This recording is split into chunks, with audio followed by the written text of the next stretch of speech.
Hello, and welcome back to another episode of the Reason Through podcast, a show dedicated to having charitable philosophical discussions and to helping you develop and reason through your view. In today's episode, I speak with James Fodor on his book, Unreasonable Faith, How William Lane Craig Overstates the Case for Christianity. We speak on cosmology, ethics, and the resurrection of Jesus. If you find value in what I'm doing, please consider subscribing as it shows your support, and I would greatly appreciate it.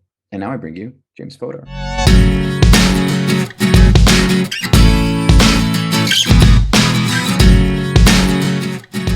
Welcome back to another episode. I have with me James Fodor. James, thank you for coming on the podcast. It's a pleasure. Yeah, so before we get kind of into our topic today, if you wouldn't mind telling our listeners who you are and what you do. Sure. Well, I am just starting a PhD in decision neuroscience. I've been studying different areas of science for, I guess, a few years now. And other than that, I have written a book called Unreasonable Faith, which I gather we'll be talking about. And that's, I guess, an expression of my interest in philosophy and particularly sort of religious apologetics and counter-apologetics, which I've been sort of engaged in various forms for quite a few years now. I also have a blog where I write about some things. So yeah, that's a bit about me. Awesome. So how'd you kind of get into I guess a little bit about your background. So how'd you get into either philosophy or apologetics? But even prior to that, because you're saying your main kind of PhD is going into neuroscience. So how'd you kind of get into all of that? Right. Well, I guess it goes back quite a ways now. My first degree was in social science, so political science and economics, and I became interested in questions about how humans make decisions and reason through things, and started to look into what was known about that, and sort of a bit disappointed with how little we understood it. That was maybe 10 years ago now. And it's surprising how far we've come even in that short amount of time, actually, but still a lot to learn. But also, when I was as a child and young adult, I grew up in a Mormon family, and I left that when I was 20 years old, which was around the same time. And then I sort of, as a result of that, became more interested in questions of philosophy and sort of discovered apologetics, which is something I hadn't been exposed to before very much, Mhm. and sort of started to ask more questions about morality and Mhm. truth and epistemology and things like that, and Mhm. also began to have conversations more with people from differing worldviews, so Christians and others, so atheists and agnostics, and was sort of more and more interested in these questions, and also thinking about why is it that people come to different viewpoints and disagree about so many fundamental issues, even when they're seemingly are exposed to the same evidence. So Mhm. that also is a direction that led me to thinking about how people think and reason, and that's sort of over the years led me to trying to address these questions through thinking about neuroscience. Yeah, very cool. And so, in particular, because we're going to be talking a majority about your book, Unreasonable Faith, um, kind of, I guess, maybe there's two questions here. One, what was your motivation for writing the book? That's one. So one question, and then the second one is, now that it's out and it's been out for quite some time, is there anything that you kind of wish you either had put in the book, or maybe some things that you might have just changed your mind about? Yeah, and as it relates to some of your views. That's a good question. So, well, two questions. The first one was why I wrote the book. There's a bit of a story there, I guess. The the book comes out of my original writings about the resurrection, which is some of the first things that I wrote extensively about, just kind of informally, um, like published on my blog and other places. And that came out of conversations I had with Christians about the evidence for the resurrection and miracle claims and things like that. And I guess maybe 5 years ago now, about 5 years ago, a friend of mine put me in touch with a small publishing house called Occam Press, which it's called Hypatia Press actually, but the actual like the sub I guess press from it is called Occam, which is what I published through. But anyway, and they publish books about like science and philosophy relating to from a sort of a secular or non-religious viewpoint. And I thought, oh, that might be interesting. Maybe they'd be interested in publishing some of the stuff that I've written. And so I asked them about that, and they said that it was interesting, but maybe a bit niche for them. And so I thought, well, maybe I could expand a bit and write more about other arguments other than beyond just the resurrection. And so I sort of tried to think about what a format or a theme for that would look like. And I decided upon doing a book length response to William Lane Craig, who was one of the foremost Christian apologists. One of the reasons I decided to do that apart from the fact that he's written on the resurrection, so obviously that would fit in with it, but also because, to my surprise, no one has written, or prior to my book, no one had written a book-length comprehensive response to his apologetic before. People had written about different parts of it, but not like a single book responding to his case as a whole. And so I thought, well, that's kind of needed, and he's influential, and I think that his arguments should be taken seriously. So I decided to do that, and so yeah, that's why I decided to write the book in the form that it is. And so it was published about 2 years ago now. Or no, 3 years ago. We're in 2021. Yeah, 3 years ago now. And yeah, so that's how that came about. Now, your second question was with respect to what would I change about it today. Yeah, so I continue to learn and grow, and there's quite a few things that I would change. Most of the substance would be similar. Maybe we can touch on some more of these points a bit later. I think that some of the main changes would be in the chapters about the Kalam and the fine-tuning argument. I think there's a lot more detail that I put into the fine-tuning argument as I've thought more and studied more about that. In terms of the Kalam, I think I'd want to talk more about the notion of causation, philosophy of causation. That's something I've been more interested in recently, because that's a critical, like the idea of the universe having a cause is crucial to the Kalam, and I think that could be explored more. I think I would also probably take out some of the stuff on philosophy of time, or condense it more, because it's some of the densest material in there, and it's at the, I think, like, it's at the very start of the book. I think it needs to be there in terms of the logic of it, but it is a bit dense, and I think, yeah, I mean, the reason I had for putting it there, I think, still holds, but in balance, I think I would make a slightly different decision now. So there's a few things that I would change. I'm hoping to do a second edition at some point, so maybe I can Yeah, enact some of those. yeah, for sure. And then I mean, to some degree, because I just recently read the book, so I was like, yeah, that makes sense with the philosophy of time. Although I do think I agree that I understand like your reasons for putting it in there, because that's something. I mean, I've never really, so like I'm barely. I don't know. I guess I've read more into epistemology and more moral philosophy. So like not metaethics, sorry, metaphysics, and kind of just philosophy of time is something that's kind of always escaped me a little bit. But you putting it in there, I agree. But at the same time, yeah, I agree. It's pretty dense because it's just like, boom, here it is. Anyway, I think this is a perfect segue into the topic of your book, which is kind of how a particular apologist named William Lane Craig. But he's been pretty prominent. He's been in a lot of different debates. You can find him pretty easily if you just search William Lane Craig. And I think a lot of people walk away thinking that he's won a lot of these debates. And I guess maybe it's just my bias that when I would watch him, I never really came away with that. I guess a little bit from where I thought about it was more of just he was very more rhetorical.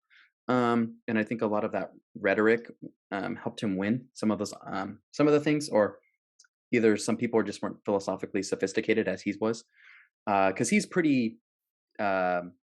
I don't know, like I guess if you're actually in a formal debate, he's pretty systematic about things. He'll lay out things. Here's my contentions. Here's the syllogism, and then he always refers back to these contentions and if this person responded to his premises and if this made sense to his premises. And so anyway, from there we can move on to kind of the first argument that you lay out, which is one I think he has put a lot of effort into, which is the Kalam cosmological argument. And this is trying to establish that there was a beginning, and that if there is a beginning or some type of first cause, then that first cause needs to be God.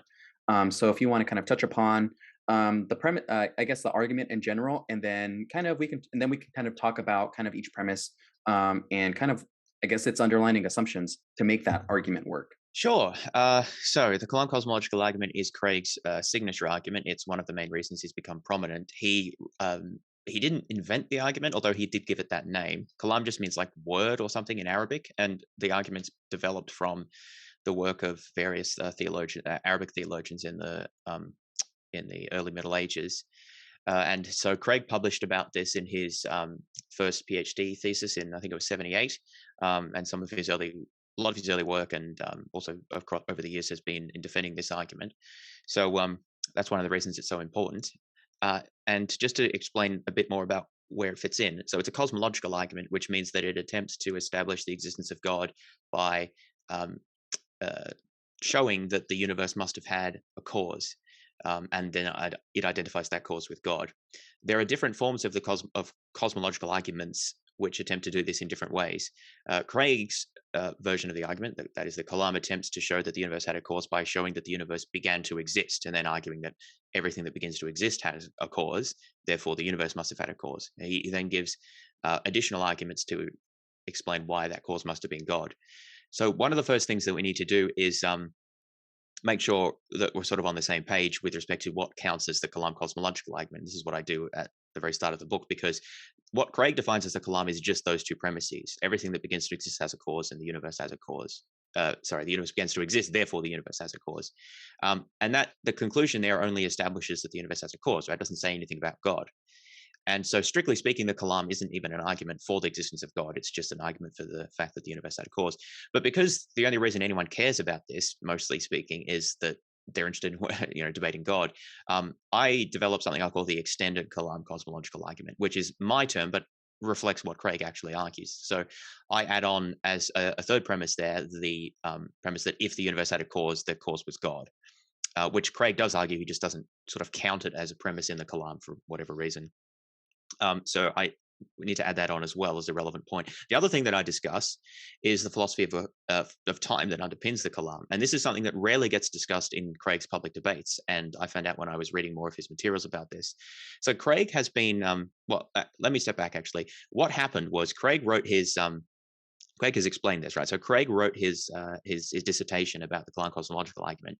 And then sort of following that, some people raised certain lines of objections to him on the basis that his argument presupposed a particular notion of time, which is called Presentism, which in brief just says only the present exists. The past doesn't exist. The future doesn't exist.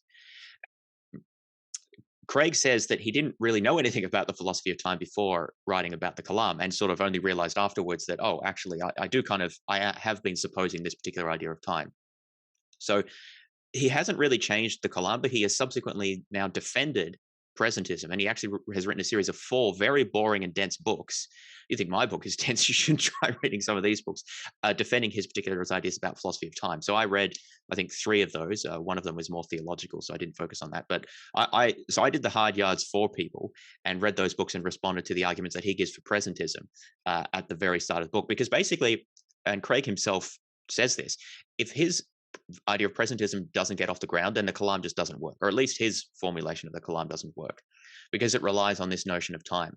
And to understand why this is important, just think about what the first premise is. The 2 premises are that everything that begins to exist has a cause, and then the second one is the universe began to exist. So that's clearly a temporal notion, like beginning to exist. And so what you mean by that is going to be relevant to assessing the premises in the Kalam. And essentially what Craig says is that what by begins to exist, he means essentially just sort of come into being. And his view is that when the universe began, it just came into being sort of from nothing. And actually, that's what he thinks happens at each successive moment in time. It's sort of, it comes into being, having not existed before, from the sort of present moment, which then sort of ceases to exist. So that's presentism. Only the present exists. Future doesn't exist. The past doesn't exist. Yeah, so then we can kind of go into a little bit about, like, I guess, with the first premise. So why would you find in this particular moment that if it hinges on the presentism, in your book, you kind of describe why he's overstating, I guess, the presentism, because there's also different theories of time, right? It's not just this particular theory, right? I don't know. I guess in some sense, it could be question begging, where it's like, if you have this logistic kind of form and it hinges on this presupposition or assumption that this a theory of time is true, but if someone doesn't accept this a theory of time, then I guess the argument just wouldn't, I guess, work in this sense. Yeah, and that's what the early objectors said. Now, this rarely gets mentioned in debates. On the rare occasion that it does come up, or there's a few times he's talked about this on his blog, Unreasonable Faith, he basically just, sometimes he summarizes a few points, but generally he'll just refer you to his books that he's written in defense of it. So those books are, I can't remember the exact terms, but it's like arguing, one, he argues for an A theory of time, which is basically presentism. The other one, he argues against a B theory of time, which I'll come back to. And then another one where he talks about the relationship between special relativity and presentism, because that's a major line of objection to presentism, which is the findings of relativity. So maybe I'll just briefly explain the major alternative to presentism. There are some other views as well, but just for simplicity, I'll talk about this, which it has different names. I'm going to call it the Tenseless theory of time. But sometimes it's also called eternalism. I just think that's a weird name personally. But so the tenseless theory of time, or B theory, it's also sometimes called, holds that the past and the present and the future all exist. They're all kind of there, It's just that we're located sort of here. So the way I sometimes describe it is if you're standing on a road, right? You can see in front of you, like the road's there, and you can look behind you and the road's there. It exists. It's just that you're located at one point on the road. You're not located on all points of the road at the same time. So it's not like we don't experience the past and the future because we're not there, right? So you are located at one sort of spatial point or region of the road. Likewise, we're located, or our current consciousnesses, if you want to put it that way, are located simultaneous with a particular temporal region or point along the space-time continuum, if you want to put it that way. Now, the reason this is important is because if you adopt a tenseless theory of time, you won't say that the universe began to exist in the sense that it just sort of came into being.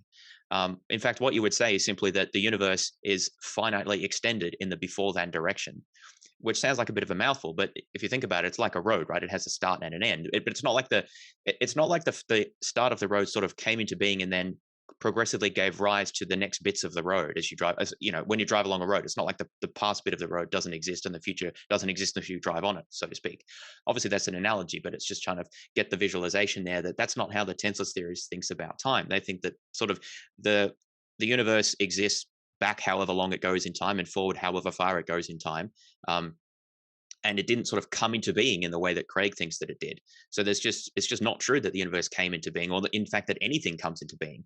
So the whole notion of comes into being just doesn't really make sense in the way that Craig thinks about it under a tenseless theory of time. And this is not just me saying this. Craig has said this many times as well, that the way that he's thinking about coming into being, and indeed he actually defines it in that way sometimes, it is in terms of in terms of a tensed theory of time. So in terms of just coming into being from non-being, which is not how a tenseless theory thinks about it. They would just say, yeah, if the universe began, it just means it's finitely extended in the before-then direction. So if you should somehow go back in time, you'd eventually, there'd be as far as you could go, and that's like the start of the universe.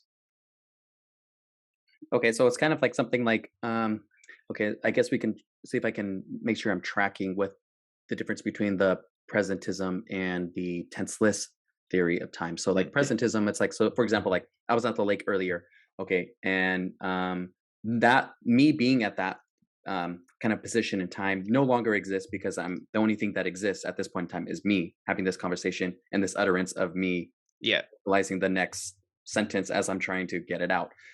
But on a tenseless theory of time, it would say that Jacob in particular was at the lake earlier than he was now sitting at this desk. So like, it's kind of like, I guess, would it be like, it's still like, it's not that it still exists, it's just the way that we use, is it the way that we just use language? Like it's an earlier than. So under the tenseless theory of time, so that temporal slice of you, as it's sometimes called, exists. All parts of us exist. They just exist simultaneous with different events. So just like you can think of events that are co-located with you, like my microphone is located essentially at the same place in me, as me. I'm located at the same place as my room and so forth. There are events that are temporally located at the same place in time. So you being at the park is temporarily co-located with a whole bunch of other events, including whatever I was doing at the same time and whatever everyone else was doing at the same time. So that slice of you is simultaneous with all of those events. This slice of you is simultaneous with the events of me speaking and responding and so forth. So they all exist. They just exist at different times, obviously. The presentist denies this. They say, no, only what's happening right now exists. Everything else doesn't exist. Yeah, I guess one question I have then is that I think one pushback that I can see kind of Craig, or that I've seen, I guess I've heard Craig say, is something like, well, when we take the first premise, right, he's offering some type of causal principle. And so how does the tenseless deal with like causation in that way? Like, okay, so how would the B theory of time deal with causation, I guess, as opposed to the presentism? Because I think, recently he just had a conversation on the Kalam, and I think he pushed his opponent to say like, well, this is just a metaphysical principle he's offering as like some type of causal principle. That Craig is offering, you mean? Yes. Yeah. Well, the causal principle is really quite different to the issue of the theories of time, which is one of the reasons that I sort of split them off and talk about it separately, because you could have different views about the causal principle sort of independently of what you think about time. So if you say that everything that begins to exist has a cause, they're separate, but they do interact. So this is why it matters so much. So if you say everything that begins to exist has a cause, think about what this would mean on the tenseless theory of time. It would mean that everything that is sort of finitely extended in the before then direction has a cause. So for example, I am finitely extended in the before then direction, because if you go back far enough, like I didn't exist. And so there's a time when there's a time sort of simultaneous to which I came into being, if you want to put it that way. And then at times later than that, I exist. Times before than that, earlier than that, I don't exist. And so that would be, so then the causal principle would say that everything that's finitely extended in the before then direction has a cause. So you could say that, like you could endorse that principle and just think about it differently. The thing is that the arguments that Craig wants to give in favor of the causal principle, I don't think really makes sense under a tenseless theory. So it's not that you couldn't believe it. It's more that what are the things that Craig wants to say about it? He often uses language like popping into being or coming into being from nothing. That doesn't make sense under a tenseless theory, because nothing pops into being. That just doesn't happen. Everything that exists. It just exists at different times. Yeah, and I think that, I mean, that language, I agree, is more of just kind of rhetorical, I suppose. Well, yes, I think that as well. All right, so now that we kind of have like the two different theories of time kind of on the table, so if that's the case, right, then would that kind of render, I guess, the first premise of his whatever begins to exist as a cause for its existence? I guess that would be, I don't know, I'm trying to think of the word. Is it just nullified, or is it just kind of, it's still under, I guess, under investigation about whether that's actually true or not, as a kind of a metaphysical principle, I suppose? Well, so far I've just sort of defined or sketched the two major views about time: presentism, which is what Craig argues for, and the tenseless theory of time, which is what I favor, and a lot of other philosophers favor, although there's plenty who go for presentism as well. But I haven't offered any reasons for accepting one or the other. So this is what I do in the first part of my book: is I critique the reasons that Craig offers for presentism, and offer some reasons to favor a tenseless theory of time. And honestly, I think that the strongest reason to favor tenseless theory relates to the theory of relativity, particularly general relativity. And this connects to other evidence that Craig gives in favor of some of his premises, particularly the idea that the universe began to exist. He appeals to scientific principles.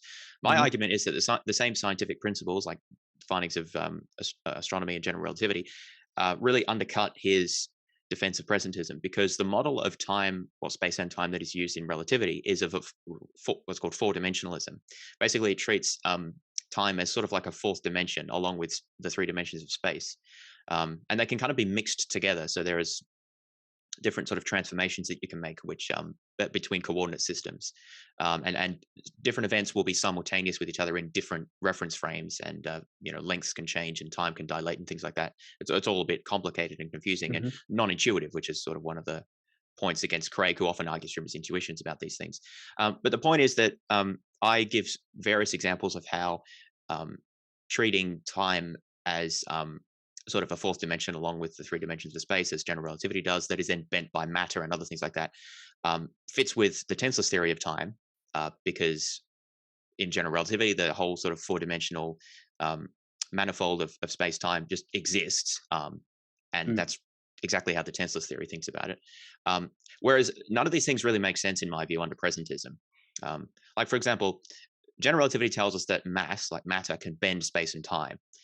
But under presentism, time is just like what exists. That time isn't like a separate thing. It just refers to the succession of things coming into and going out of existence. How can matter bend the succession of coming into and going out of existence? It just doesn't make any sense, in my opinion.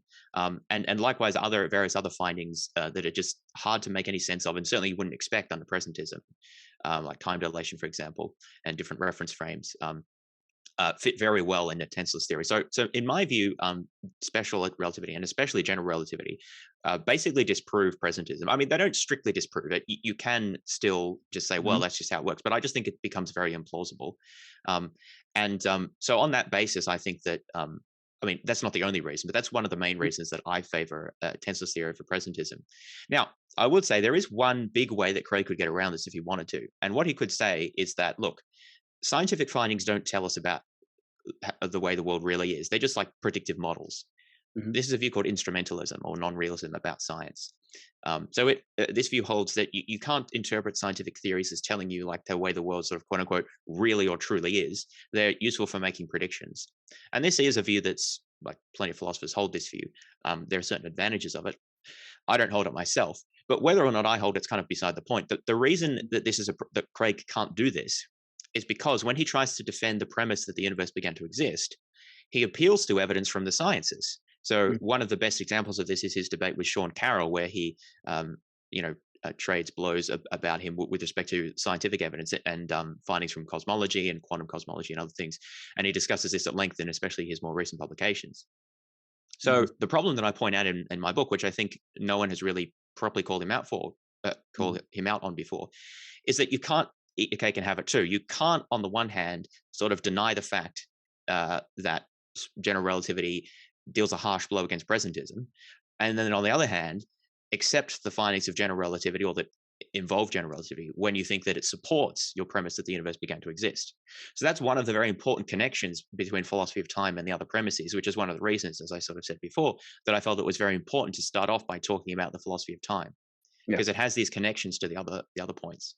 Yeah, for sure. And I mean, it sounds like it's like the very definition of what, like cherry picking, like where Well, you're that's gonna what pick. I think. Mhm. Actually, what I think that happened is because Craig didn't initially start off with sort of thinking about this in terms of philosophy of time, or really in terms of science either. I mean, Mhm. if you read his original thesis, it's much more philosophy than science. He sort of moved in more science direction in recent Mhm. decades. I think because it sells better at debates, but that's just me. The problem is that I think he's dug himself a hole because what he's had to do is develop a philosophy which supports Kalam while at the same time allowing him to appeal to the science that he wants. And I just don't really think he can do that. There's Mhm. lots of other problems with Craig's presentism as well. Mhm. I don't know if we want to get into those, but I actually think it's completely incoherent. He has to defend a view of what the present is. This is Mhm. called the extent of the present, and I think that he's just led to completely ridiculous Yeah. contradictions when he tries to do that. And the thing is that people don't usually bring this out in debates, so Mm-mm. that's one of the That's reasons I true. wanted to highlight it as well in the book. No, I would say that's definitely true. At least the debates I've seen with him in particular. I guess there's two things that I have. One is I was actually thinking about this. I think it was a while ago, maybe about a month or two ago, about whatever begins to exist has a cause for its existence. Okay, well, I guess when you look at the universe, because a lot of it is the second premise, right? Is the universe began to exist. Therefore, the universe has kind of a cause for its existence. And I guess one of the things that I had is that does it even make sense to say that something had a cause for like, okay, if space-time happened, so if we're looking, I'm holding my hand right here, right? So it's like if and everything following from the right side is like space and time, and this is temporal becoming, does it even make sense to say that something has a cause? I don't even know if this is the right language because it does at least it's not clear to me that it's coherent enough to say that something has a cause when there's no like temporal uh relation to it. Um so that was like the first thing that I, at least one thought. And then the other thought was, I think Sean Carroll has also said that in one of his books, I think it's The Big Picture, and he has also had a presentation with it about the big picture where he has stated that cause and effect is no longer kind of like this fundamental kind of principle within modern physics. And so as we get closer back to the Big Bang, that kind of physics, the physics that we are currently using, I think it's general relativity, starts breaking down. And so the notion of causation kind of doesn't make sense anymore.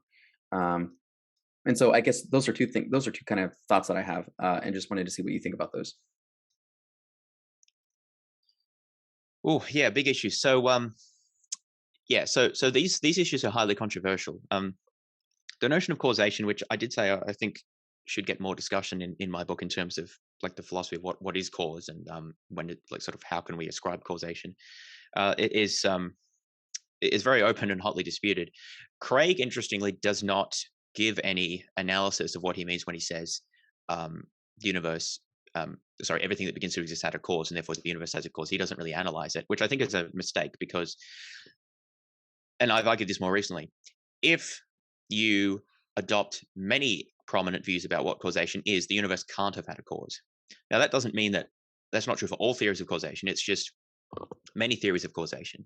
So, one argument that I've given recently is if you look at the analysis of like what is a cause, a very common analysis is that a cause is a relationship between events.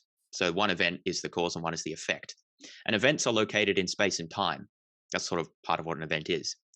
Um, so let's think about that. If a cause is a relationship between events, or what I like to call spatiotemporal events, just to emphasize that events are located in space and time, and there has to be one that's sort of before then and one that's after the latter, or even if they're simultaneous. So there's a debate as to whether you can have simultaneous causation. Even if you think that there's still a relation of one being the cause and one being the effect, right? So then let's go back to the very first event. Supposing there was a very first event, and ask the question, can that have had a cause? Well, to have a cause means that there must be an event prior to that first cause. Prior to that first event to which it is causally related. That is, that it is the effect of some prior cause. But there can't be a prior cause because it's the first event. There's simply nothing there to be the relator that causation forms the relationship between. So if causation is a relation between events, the first event cannot have a cause. It's just like metaphysically impossible. It's incoherent. It's sort of like asking, where's the fifth side on a square? Well, there isn't one, sort of by definition. That's not exactly like, but it's close, I think. So this is a problem, right? And you can get around this by adopting different theories of what causes are, which I think implicitly Craig does, because he argues for something called agent causation. And this is something that I discuss in the book, and I think would like to devote even more time to, because it's absolutely critical to his argument. It's the only reason that his argument has any purchase whatever, because basically God is able to cause things in a different way than anything else is able to. That's because God is an agent, and according to Craig, agents have special causative powers to just bring things into being sort of outside of space and time, or at least God can do it outside of space and time. So basically, and this oversimplifies a little bit, but in my opinion, what Craig has done is created a problem for himself by saying that the first spatiotemporal event must have a cause, even though it can't have a cause, and then defining himself a solution as being an omnipotent agent who exists outside of space and time, who has this special property called agent causation that solves the problem that Craig created for himself. So I just don't find that very persuasive. I would prefer to adopt a different solution, such as a different analysis for causation, maybe. And that relates to what you're saying about Sean Carroll, who I don't know exactly what he says about causation, but he does believe that space and time are emergent from underlying quantum phenomena. And in that case, classical notions of causation just don't make sense. If you can't do a temporal ordering of events, then like, what is the effect and what's the cause? It just doesn't really make any sense. And remember, I said if events are if causation is a relation between spatiotemporal events, but there are no spatiotemporal events because of quantum soup or something, again, you can't really have causation, at least not in the way we understand it. Maybe there's something different, but it's not really causation anymore. So that's one route you could go down, is sort of a redefining or reinterpreting causation on the basis of new physics or something. Another route you could go down is just say, well, no, actually, the very first event doesn't have a cause just because it can't have a cause, and that's all there is to it. Those are two options, but yeah, Craig goes down a different route by positing an entity. Right. And so that's kind of how, like, I guess that would be like stage 2, right, of the Kalam, right? Because it'd be kind of, he establishes the first cause, right? So that the universe does have a cause. And then you have, okay, well, what could this cause be like? So I'll leave it up to you. Where do you want to go? Do you want to go with the stage 2, or do you want to continue with like, talking about kind of the first premise? Because I don't think we even really started talking about the second premise, which is the universe began to exist. And, that one's still, I would still find it still contentious, for one, due to our previous reasons, which is it even coherent to say something like that? But there are also other models that I think are competing that are just completely naturalistic, where you don't have to posit something such as like the supernatural, or in the sense God, to bring about this cause, or the universe, I should say. So I just need to make sure we're clear on what we're talking about here. So the first premise is that everything that begins to exist has a cause. That's true. Mm-hmm. And if we think that the first event doesn't have a cause, then we're going to disagree with that. But suppose that we think that everything that begins to exist does have a cause, and we just put those issues and also philosophy of time, put them aside for the moment. Mm-hmm. Then we can consider whether the universe began to exist. Because again, if the universe is eternal or cyclical or something else, then it wouldn't have needed a cause. So this is why Craig needs to argue that the universe actually began to exist. And he offers two types of arguments for this: philosophical and scientific. And now I've already talked about how I think that the scientific arguments are in tension with his commitments about philosophy of time. But putting those aside for the moment, the philosophical arguments that he gives relate to the impossibility of actual infinities, which, if anyone's encountered Craig at all, they would have heard something about. Hilbert's Hotel. Hilbert's Hotel is one of the classic ones. And I think one of the, most of them are pretty bad. I think that's particularly bad for a bunch of reasons. I actually find these not that interesting. We can talk about them if you would like, but there's a number of sort of conceptual problems with any of these paradoxes, and one of them is that just because you establish that a certain situation is paradoxical, such as Hilbert's Hotel or Grim Reapers or whatever it is, it doesn't follow that the universe. It doesn't like logically follow that the universe must have begun to exist. At best, you can say, look, here's a paradox, and I'm going to resolve that paradox by just postulating something called causal finitism, which means that there must be a finite series of causes in the past, or something similar to that. But that's always like an explanatory postulate. It's not like a logical deduction. And people can just say, well, no, I don't think that's the best explanation. I think that the best explanation that why Hilbert's Hotel is paradoxical is because you can't have a hotel that's infinitely large, or that you can't have spatial, you can't have non-spatial people as you would need to fill an infinitely large hotel. Because if they were physical, you wouldn't be able to fit them in like an infinite space, and you'd have speed of light issues and so forth. So the point is, there's always different ways you can try to explain why a given paradox is paradoxical. And I don't really see how any of these paradoxes can ever force anyone, or even really offer much in the way of compelling reason to accept their particular sort of diagnosis, which is, you can't have infinities, or you can't have causal infinities, or whatever it be. I always find them just a bit of a stretch, and a bit like, well, but why would we think that? It's sort of like saying that you found a problem, and the solution to the problem is like, that there's this impossibility across the board, that like no set of things that can happen. It's like, well, I found that a particular type of infinities doesn't work, so actually no types of infinities work, or no types of causal infinities work. It's a bit strange. Like, well, why would you make this very broad sweeping deduction, like, or inference from that? I don't really understand it, and there's a lot of discussion that's been had about that. But that's one of the fundamental reasons I don't find these persuasive, is that it just seems too hasty to argue for a whole swath of things. Because maybe it could well be that only very specific types of infinity are possible, because infinity is very weird and strange. But that doesn't seem really that implausible to me on the face of it. That like, well, maybe only if infinities exist, like an infinite past, maybe it has to work in a particular way. And certain types of infinities would be impossible, but certain types would be. I mean, why would we sort of intuitively, why rule that out? And so just showing that certain types of infinities don't work, I don't really see why that would show anything about the impossibility of any type of infinity. Yeah. So overall, I just think that those paradoxes are not very convincing. Yeah, and so I guess to kind of jump in here too, it's what seems to me is that I'm going to bring back Sean Carroll, because I've listened to him a little bit. A lot of what he has said too is that this is kind of the problem with kind of a priori metaphysics, right? Where we're taking like some type of principle that we experience, but then we're going to extrapolate it into like this metaphysics or this principle when we need to continue to investigate the world. So one of the examples he uses is kind of I think this has to do with Aristotelian physics, where it's like he uses an example in one of his presentations where, like, if you look at a book, right? So you have a book at the table, and it's like, okay, well, it's not moving, right? Okay, so then he moves the book from one side of the desk to the other side, and he's like, okay, good. All right, now we can look at a picture of like some type of causation where you have something moved it, right? So now you can extrapolate that. How does he word it? It's something like some type of it becomes an Aristotelian or even a Thomistic kind of proof, where it's like you get to this unmoved mover where things just don't be moved, they need to be actualized, right? So okay, so something like that, where he becomes like, okay, well, there needs to be some actualizer to actualize the book being moved across the desk. All right, so what Sean Carroll was at least pushing back on, is like, this is kind of the problem with this a priori, what he uses a priori metaphysics, to where it's like, okay, yeah, this makes sense, but what he says is that there are other forces acting upon why this book is here. If you were to remove some of these forces, the natural state of the book, or at least a particle, is it's already moving. So it doesn't make sense to say that there needs to be an unmoved mover, that needs to be actualized. I think that's kind of how he starts wording it in that kind of way. And it kind of seems like maybe that's something that's being taken place too, where it's like, well, the more we investigate the world, the more we start moving away some of these kind of I don't know, these experiences or intuitions that we have. And then the more we investigate, it's kind of like, well, maybe this isn't as fundamental as we thought it was. Yeah, so Craig is not an Aristotelian, but he does engage in what I would describe as, I guess, a priori metaphysics. So I don't think you can dispute that appeals to Hilbert's Hotel or other paradoxes are fairly a priori.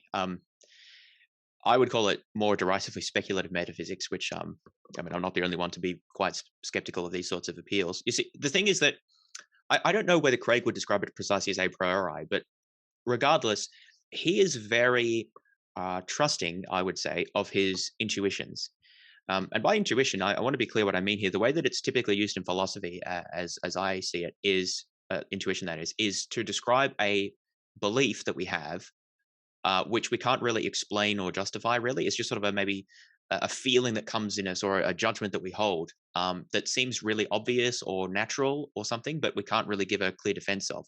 Because if you could, like, you would just give an argument for it, and you wouldn't call it intuition, right? So intuitions is the sort of things that Mhm. we hold often strongly. Although I guess it doesn't have to be strong, but that we can't really say why or where they come from or why we have them. Like, for example, a lot of people have an intuition that there's a real world that exists, or that, I don't know, there is objective morality, or that God exists, or that God doesn't exist. People hold intuitions about these sorts of things. Often they're things you can't really prove. Mhm. Anyway, so Craig has a lot of these, and he bases a lot of his arguments on them. Now, he doesn't restrict his arguments to that, but you can see they're pretty important. So when it comes to philosophy of time, for example, he argues for presentism. He has a few different arguments. One of his arguments is simply, he declares it is obvious to him, and it really is to most people, apart from philosophers who've confused themselves. He says that that the present is what exists, and that the past doesn't exist, and that the future doesn't exist. Now, I contend that I have no idea how it's obvious to him that something that doesn't exist, because if it didn't exist, like, how can you see into the future and know that it doesn't exist? That doesn't really make a lot of sense to me. But anyway, Craig thinks that he can know that intuitively and sort of obviously. He argues this about, he uses this to argue for other things as well, such as objective morality. He thinks it's obvious that Mhm. that exists. He thinks that the Mhm. causal principle is obvious. It's just obvious that things don't come into being for no reason. Mhm. Um, he also thinks that it's obvious that God exists, and so this is a very common principle in Craig's reasoning. So I think that that's underlying things like Hilbert's Hotel, where he just says it's obvious that Hilbert's Hotel is impossible. It's obvious that Mhm. actual infinities can't exist. It's intuitive and sort of clear, and you just, he thinks other people, I think, when they sort of think about it, should recognize this as well. Should recognize this intuitive sort of intrinsic plausibility or something. Um, Mhm. but I don't get that for a lot of these things, and even when I do feel an intuitive pull, I don't really trust that, because I don't see any reason why these intuitions would be generally reliable. I mean, there might be, there might not be, but I think we need further reason. So I think, broadly speaking, when Craig appeals to these sort of pre-theoretic notions of like causation and things needing to come from somewhere, I think I would describe that in maybe partly evolutionary, partly socializing terms, as Mhm. in terms of how we learn the notions of how we learn the concepts of space and time and cause and so forth in as children and in sort of intuitive everyday life. And what Craig wants to do is he wants to extrapolate that to a universal metaphysical principle and apply it to the entire range of space and time, and even beyond that, actually. And I would just say, Craig, how do you know that it works that way? Of course, he's going to say, well, it's just obvious, right? But, well, Yep. no, it's not obvious. Like, you're drawing upon very specific learning that you've done in a very specific context. And I just don't trust that it applies in all these other cases. What I would say is we would need sort of clear evidence that it does, and sometimes we do. Like, I think that the notion of cause is quite an important one, but I don't know that it applies, for example, outside of space and time. We've never observed outside of space and time, and I don't Yeah. know how you could, Mhm. in principle, even do that. So, Mhm. so Craig's just a lot more willing to extrapolate his intuitions sort of everywhere and every when than I think we should be, and certainly than I am. Yeah, for sure. Well, some things just cry out for explanation, right? Well, yeah, that's a term that he uses as well. That's actually another example. He just thinks that it's just obvious that some things need an explanation. Of course, then when I ask him, well, then why did God create the universe, or why does God do things in a certain way, or why did God, want to resurrect Jesus? He just doesn't feel like things like that need an explanation. Like, whenever God makes a decision, because God has free will according to Craig, right? So God Mhm. makes all these decisions to do things in a particular way when he could have done it other ways. That's what it means to have free will, by the way, according to Craig. He could have done otherwise. Mhm. Well, why did he do it this way, not the other way that he could have? Craig doesn't think that that needs an explanation. Whereas for me, that cries out for explanation, right? I think that if God is omnipotent and could have done it, X, Y, or Z, but did it Y or whatever. No, I said Y. X, Y, or Z. He does it W. Well, then why W instead of X, Y, or Z? I think that is a canonical case that requires an explanation. And by the way, that's the fundamental reason that I don't think that appeals to theism are satisfactory as explanations philosophically. Like, for example, God created the universe. Well, why did he create the universe? I mean, if God is perfectly self-sufficient, why would he need a universe? What does that Well, add yeah. to him? Mhm. And I don't think that there's a good answer to this. And so I say, well, like, how is that a good explanation if it just introduces more things that need explaining? Yeah.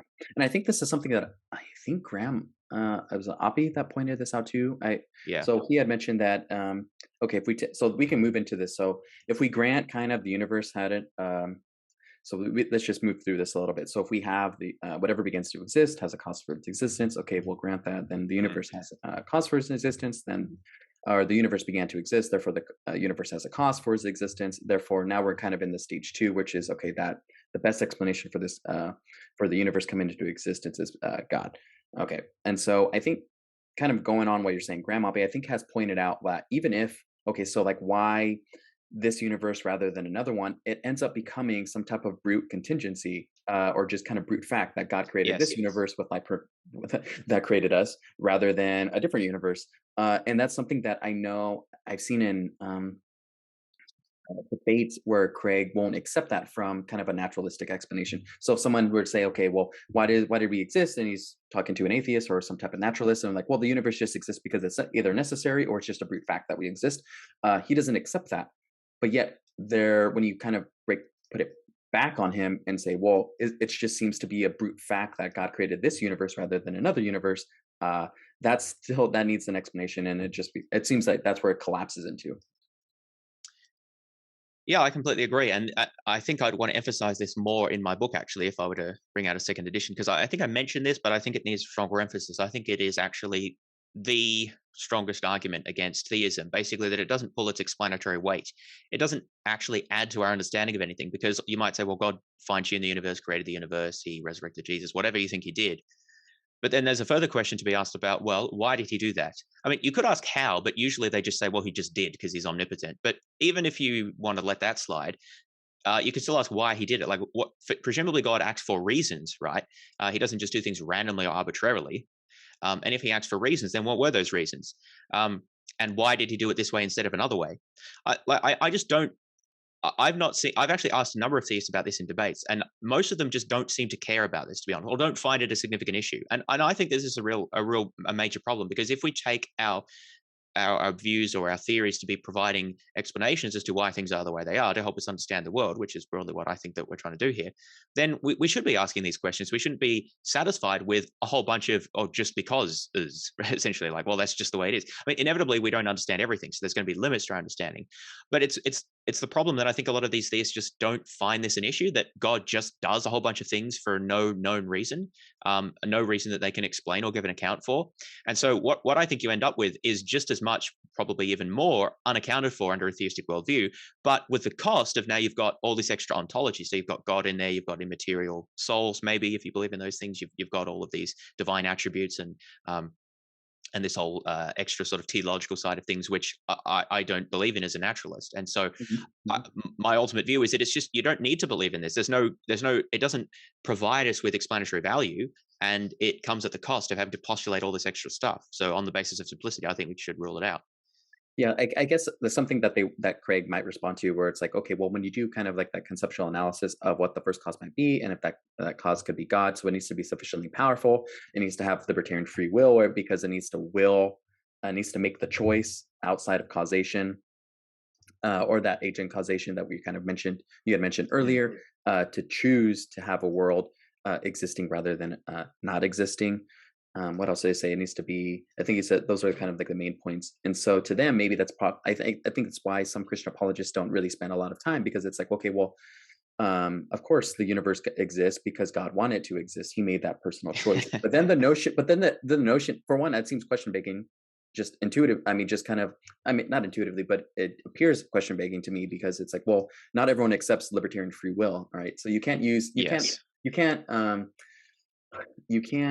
posit libertarian free will to come to the conclusion that God created it through libertarian free will to someone who doesn't accept libertarian will. That's just the definition of question begging to your interlocutor.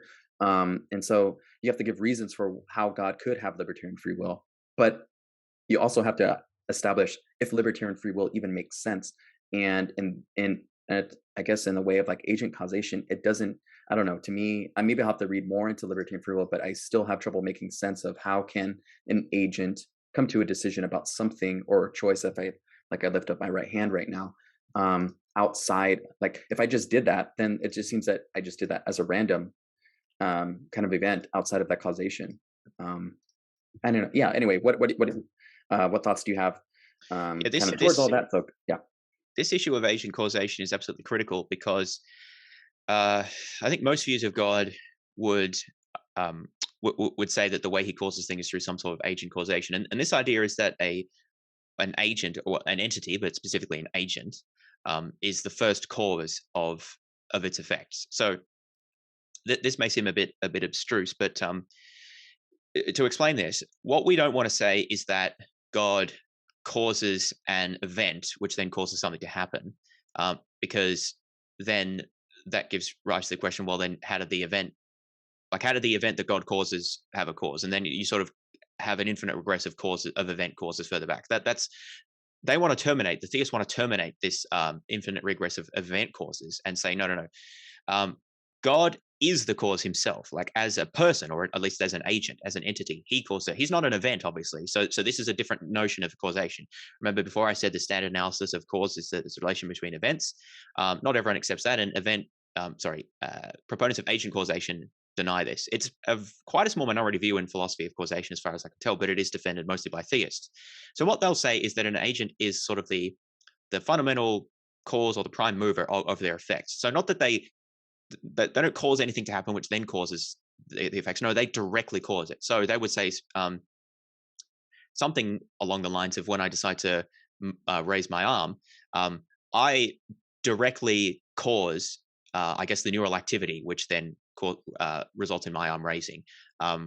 There's no sort of intermediating steps or mechanisms that give rise to that. And I think that that's the important thing that a lot of scientists or naturalists typically sort of have trouble understanding, because we typically think about things in terms of mechanisms, but they deny that there are any mechanisms. It's just that the agent directly actualizes some state of affairs. Now, does that make sense? I'm not sure that it does. I want to read more about this as well, but I've found it hard to understand accounts of this that are given. It seems to be sort of a stipulation that, well, it just works that way. I guess if you're just going to say it just works that way, then you can't really argue against that, other than to ask, well, why think that there is any such thing that works that way?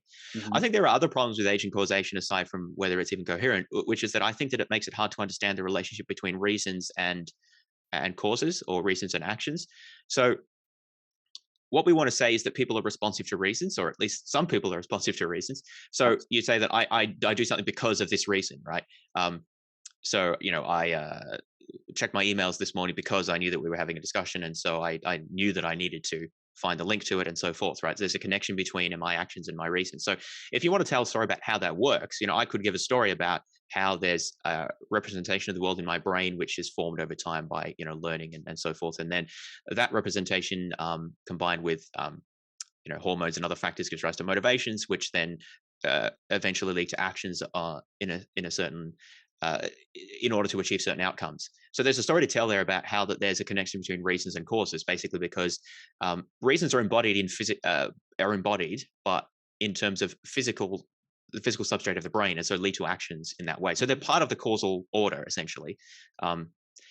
And then they can affect things by affecting events, just like any other type of cause. So you can look at that at a coarse level of motivations, but you could zoom in terms of like neural firings if you wanted to.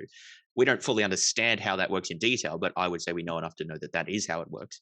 So the point is that if you're a compatibilist or something along those lines, you can explain how reasons can lead to decisions and motivations and actions by linking reasons with basically physical states. But the problem is, if you believe in libertarian free will, you don't believe that there are any sort of antecedent physical or really any states of affairs that constrain or sort of mediate an agent's choice. So let me put it this way.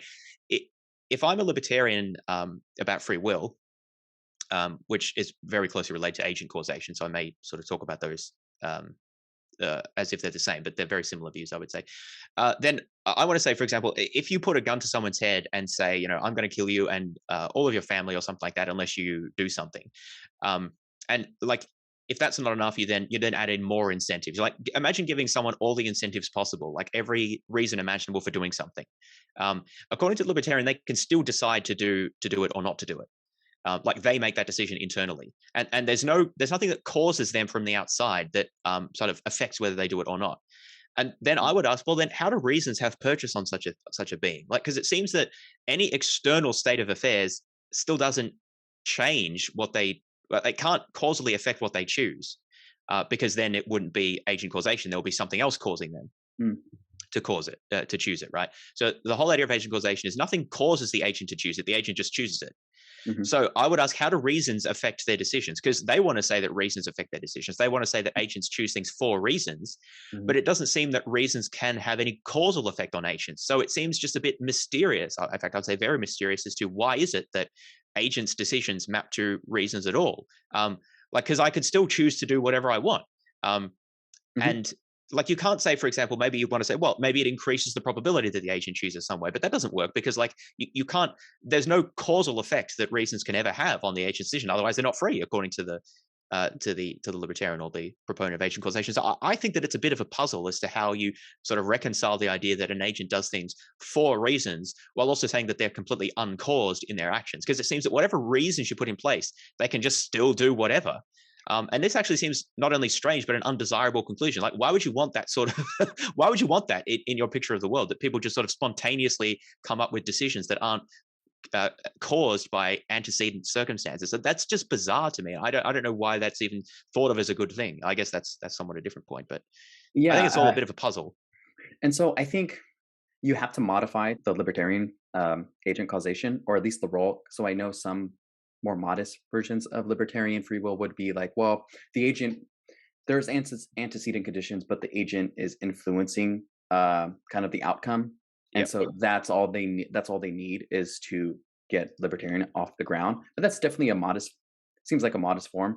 But every time I've heard any defense of libertarian free will, it just sounds like compatibilism. That I don't know if libertarian free will and like a hard libertarian free will could be reconciled um, in that way without coming out to just brute fact that I made this choice and there's nothing that really explains it. Sorry, just to follow up on that. Yeah. So Yeah. how we think about free will is a slightly different point. The reason I link it is because they're so closely connected if you talk about libertarian agency and agent causation. But I agree. Hmm. And this is a credit.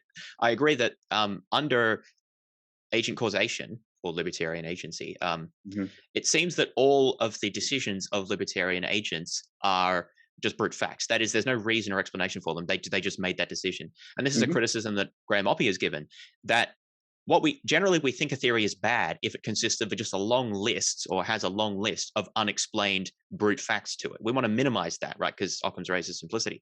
But theism seems to maximize that, especially if you think that humans have libertarian agency. But even if it's just God who has libertarian agency, there's still a long list of brute facts of things that God has decided. And it seems that it's impossible in principle that they could have any reason for them, precisely as you said, because there can't be antecedent causes that affect them. And so I think that's just, it's sort of almost designed to be a bad theory, if you want to put it that way, that it's just going to end up being a very long list of things that have inexplicable and have no explanation for them. Yeah, I 100% agree. All right, so we're about an hour into this. I would like to move on, if we can, to the moral Sure. argument. So before we move on to that, is there any last things that we want to make sure that we hit before we move on to moral arguments or just morality in general about the Kalam? Maybe I'll just briefly summarize what we talked about. So I mentioned that I define an extended version of the Kalam, the first premise of which is that time is tensed, or in other words, that presentism is true. And we've talked a bit about, I think, why Craig's thought experiments are not very convincing as arguments for that, and why he faces the problem of general relativity as, I think, strong evidence in favor of some form of tenseless theory. We then looked at the next sort of main premise of the Kalam, which is that everything that begins to exist has a cause. We didn't really discuss this in much detail, but we talked a bit about the notion of causation and how it seems that under at least a standard view, if causation is a relationship between events, then the first event, if there is one, cannot have a cause. And so then you need to move into non-traditional or non-standard views of causation, like agent causation, which we talked about just now, and how there's various problems with that, including that you end up with a big long list of brute facts that cannot have an explanation. Then we talked briefly about the next major premise of the Kalam, which is that the universe began to exist. And we didn't really address this in much detail. I think that, unfortunately, this gets a lot of time in debates, whereas I think it's actually probably the most plausible of all the premises, because scientific evidence does, I think, favor a beginning of the universe, although there's issues to discuss there. But I did highlight that Craig appeals to scientific evidence in a way that I think is inconsistent with the way that he wants to then kind of ignore that evidence or sideline it when it comes to philosophy of time. And then the last sort of premise of the Kalam, or the extended Kalam at least, is that if the universe had a cause, that cause is God.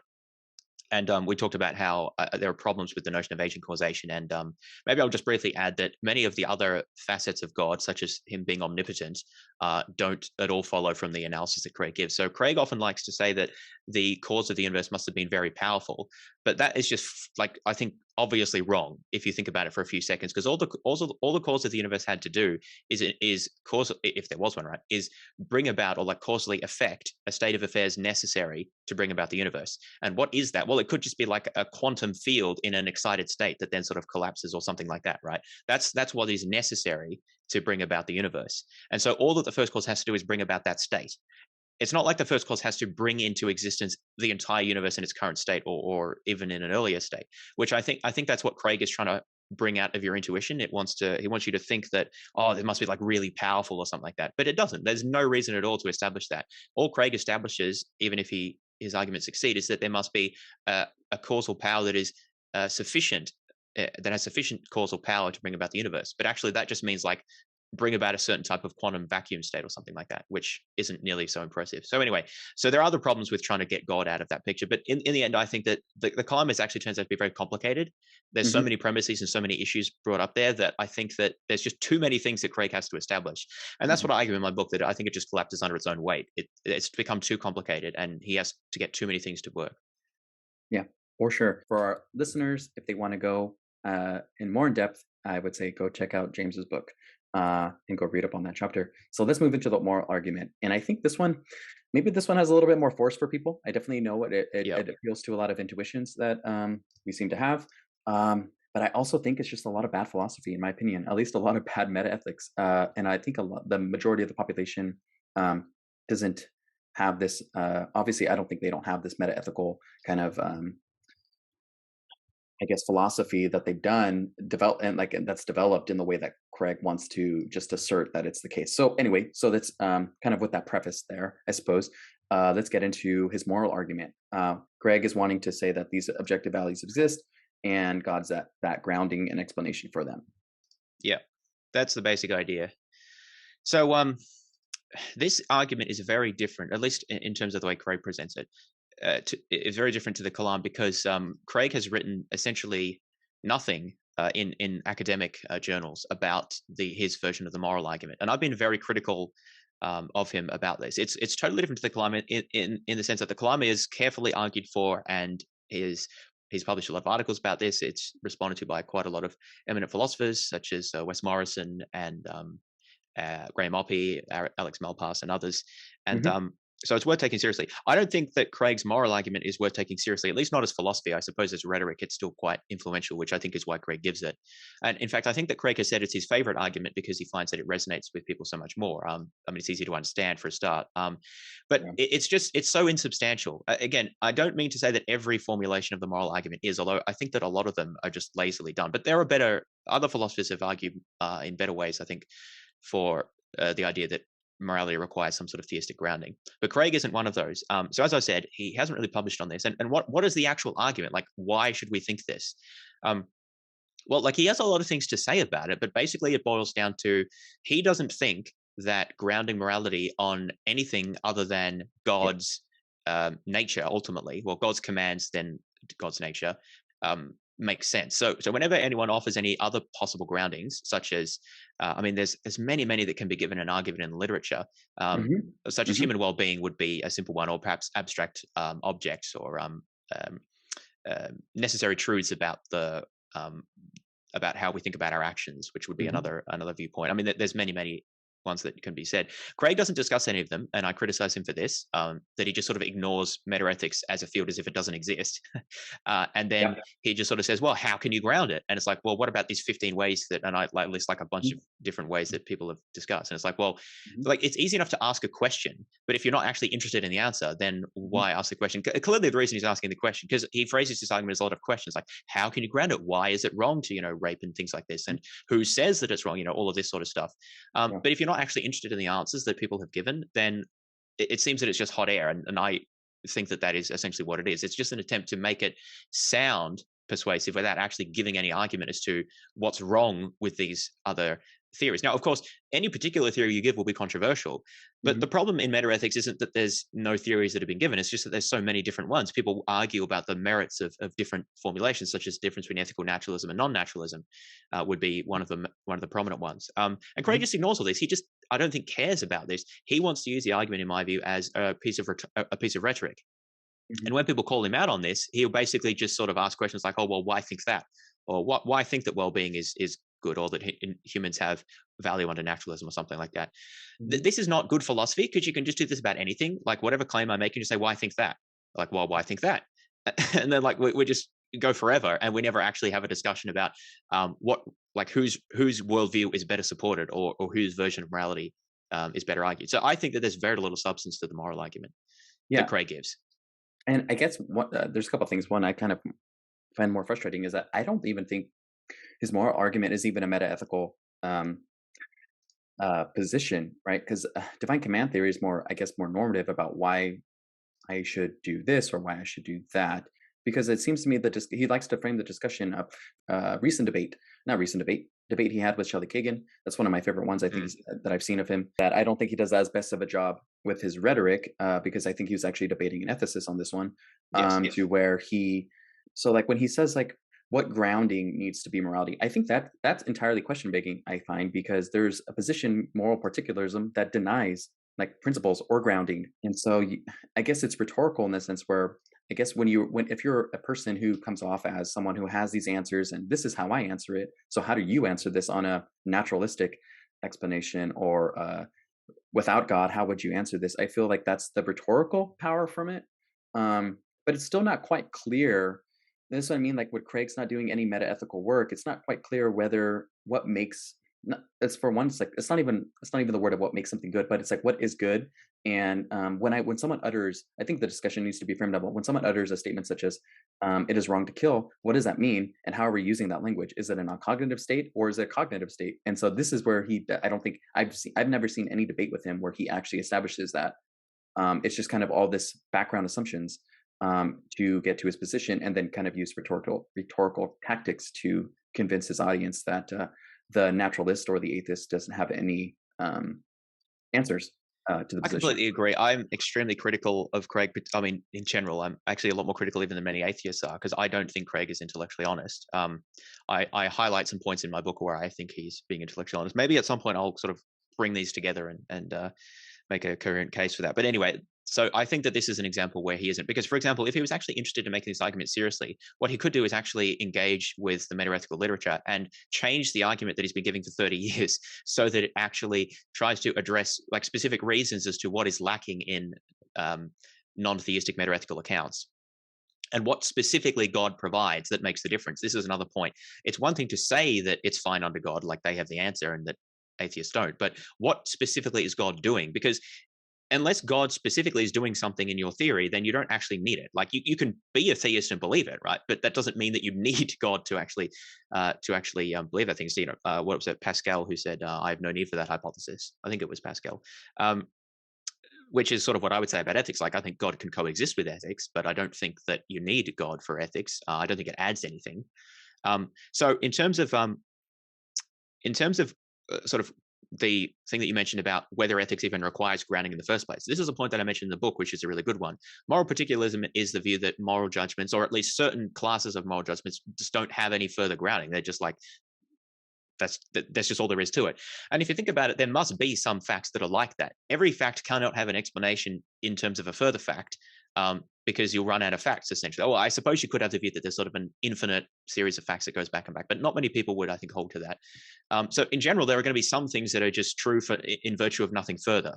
There's no further reason. And you might call these brute facts if you like. Now, what you generally want to do in a theory is reduce the number of brute facts that you have, because we generally think that it's a better theory that can provide a unifying explanation for why things are the case. So, for example, I could offer a scientific theory which just says that say in describing the motion of the planets through the sky, I could just say that the theory is, and then list off a series of observations. I'm oh, that's the theory. But obviously that's a crappy theory, because you've just listed a bunch of brute facts that aren't explained, as opposed to providing an equation and an explanation as to why they, orbit in a particular way in terms of gravitational interactions and such. So that's why we like theories, right? They simplify things and they allow us to understand. So you want to reduce the number of brute facts, but you're not going to reduce it to zero. There's always going to be something that you sort of start with. And so the question is sort of whose theory is better. You've got to weigh up the number of brute facts versus their plausibility versus the explanatory coherence and scope and consistency with other beliefs. That's good philosophy, right? You compare different theories. And Craig just doesn't want to do this. Whenever anyone criticizes his theory, actually, I quote him saying this. He said before that Craig has said that he is not defending divine command theory or his version of it as true. Like, he's not saying it's true. He's just saying if it were true, it grounds ethics. But then whenever the naturalist or anyone else wants to advance a theory of metaethics, he asks, well, how do you know that that's true? He has completely inconsistent standards about what he will accept. He won't accept any brute facts or like any stopping point for a non-theistic theory, but he's happy to just stop a theistic theory of divine command theory in God's nature, which is, I think, a terrible stopping point, which we can talk about. But so I think that there's just an inconsistent standard here. If we apply a consistency, then the theist could say something like, well, God's nature provides an objective grounding, and then the non-theist could say, or the agnostic or whatever could say, well, it doesn't need a grounding. There are other facts that are just brute facts in themselves, or perhaps the brute fact is that human well-being or conscious sentient well-being is the grounding, or perhaps it's these abstract principles of action, maybe like a categorical imperative. That's the grounding. Maybe it's like Kagan defended. It's some sort of contractarian, what we would all agree to that grounds morality. There's so many options there, and Craig's going to say, well, why think that? But the problem is that he doesn't apply that standard to his view. Why I think his view is correct? What if you're going to it's a fair question to ask, right? But you have to ask it consistently and apply it to your theory as well, not just at the theory that you're critical of. And that's what Craig doesn't do. Yeah, and this is why. So in particular, when it comes to the moral argument, I think this is probably the most frustrating that I've had, because the more I've read and the more I've learned when it comes to ethics, it's like, okay, like, well, you have to take a step back about what, kind of like what you said earlier. What is God doing within the moral framework, right? Because, like, okay, let's just take an example. All right, so you have, all right, I think this is a very easy one, but torturing babies for fun. Okay, so let's take something like that situation. What is actually going on here that either gives rise to anything that's moral, right? So in my mind, at least a version of type of moral perception that I am kind of sympathetic to, where it's like, okay, well, you have the pleasure that's being taken from the torturing of the innocent of the child, the child suffering, and then kind of when you have all these kind of ingredients, then you have like this wrong making property, right? That's kind of supervening upon the natural, the natural actions, I guess. All right, so that's kind of what's going on. Okay, so what is God doing in that moment? And the agent is coming to this conclusion or making this evaluation. What is the role of God doing there? Does he need us to further say, don't do that, or go and do that? It's not quite clear.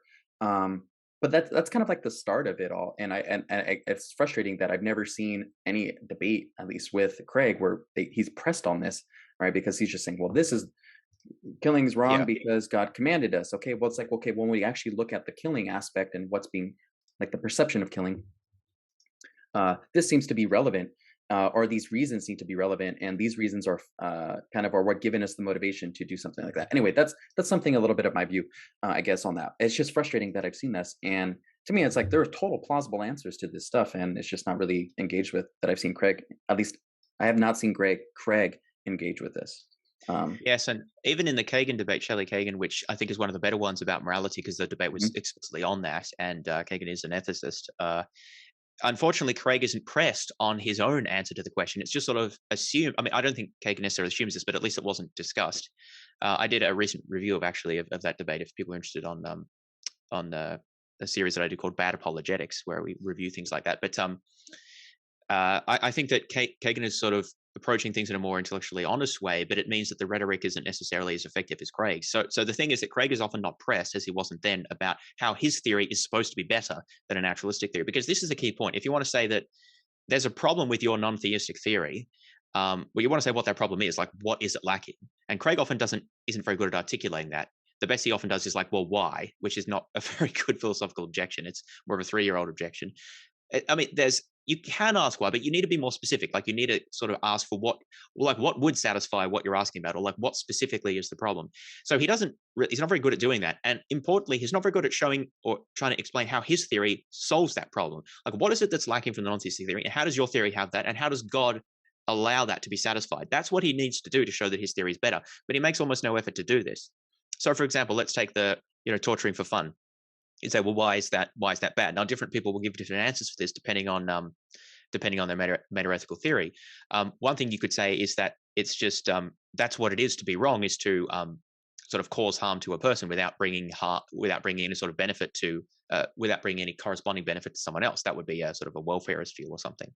Not saying that you have to commit to that. That's a simple answer to give to start things off, right? Now, Craig could ask, well, yeah, but why is it wrong to cause a harm to someone without causing any corresponding benefit? And at that point, you say, well, I think that's what morality is about, right? It's about harm and benefits to people in a social context. So maybe that doesn't satisfy Craig, but then we can ask, well, okay, does he have a better answer to that? And so why does he think that it's wrong to torture people for fun? Well, he would say, well, it's wrong because God commands us not to do that. But then if you ask, well, why did God command us not to do that? He would say, well, because it's inconsistent with God's nature for us to do things like that, or for God to condone harming people or something like that. Even though that's not quite right, because God does command that in the Old Testament, according to Craig. So I guess I'm not quite sure how that works. But even if you put that aside, it's some sort of inconsistency with God's nature. But of course, you can ask, well, what specifically about God's nature? Because God's nature is multifaceted. And this is one of my criticisms about grounding morality in God's nature, because God's nature has many aspects. For example, God is omnipotent, he's omniscient, he's immaterial, he's an agent, he's triune, he incarnated, he has a divine will, right? He's self-sufficient, and all of these other things that you can say about God, right? Now, do all of those things ground morality? Does God being non-spatio-temporal ground morality? That seems obviously wrong. It has nothing to do with morality, right? At least I would contend. So the problem is, as what I call it, it's sort of an underdetermination problem of God's nature. If you just want to say God's nature simpliciter, like just by itself grounds morality, then you're faced with saying that like God being non-spatio-temporal has something to do with why it's wrong to torture for fun, which just seems ridiculous, and I think a hallmark of a bad theory where you just bring in irrelevant things. On the other hand, you might want to say, okay, look, there's an easy solution here. Only the moral parts of God's nature are relevant to how his nature grounds morality. Obviously not being non-spatio-temporal or maybe omniscient or whatever it is. They're not really moral, but his, being compassionate or just and other things. Well, those things, they're relevant. The problem then is, how do you distinguish the moral from the non-moral aspects of his nature? It's not like you can look outside God and say, yes, here's what morality is, and then we'll compare the properties of God or aspects of God and see which ones are the moral ones and which ones aren't. Because there's, according to this view, there's nothing outside of God that grounds morality. So there doesn't seem to be any way to distinguish the moral from the non-moral sort of components or parts or properties of God under this view. And so you're left, so I think that's off the table, and you're left with the view that it's just God's nature simpliciter that grounds morality. But then you're left with these implausible views that all of these morally irrelevant things, I think sort of clearly morally irrelevant, somehow provide a reason for us in virtue of which it's wrong to torture for fun. And I just said, like, that's just a crappy answer. Like, it's just not true that God's being non-spatio-temporal has any bearing whatever on whether it's wrong for, to torture someone for fun. I think that saying that it's wrong in virtue of the fact that it's wrong to hurt someone for fun, essentially, or it is wrong to cause harm without corresponding benefit, that's a much better ground, I would argue. Now, there's obviously going to be more to say to that, but Craig doesn't even address these sorts of issues. And that's what I think is the problem. He doesn't have anything more to say other than the sort of, I think, the sort of slogan or tagline that God's all-loving nature grounds it, or something like that. I don't think there's any real substance to that theory.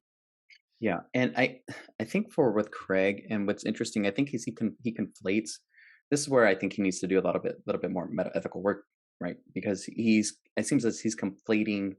Okay, let me see if I can tease this out.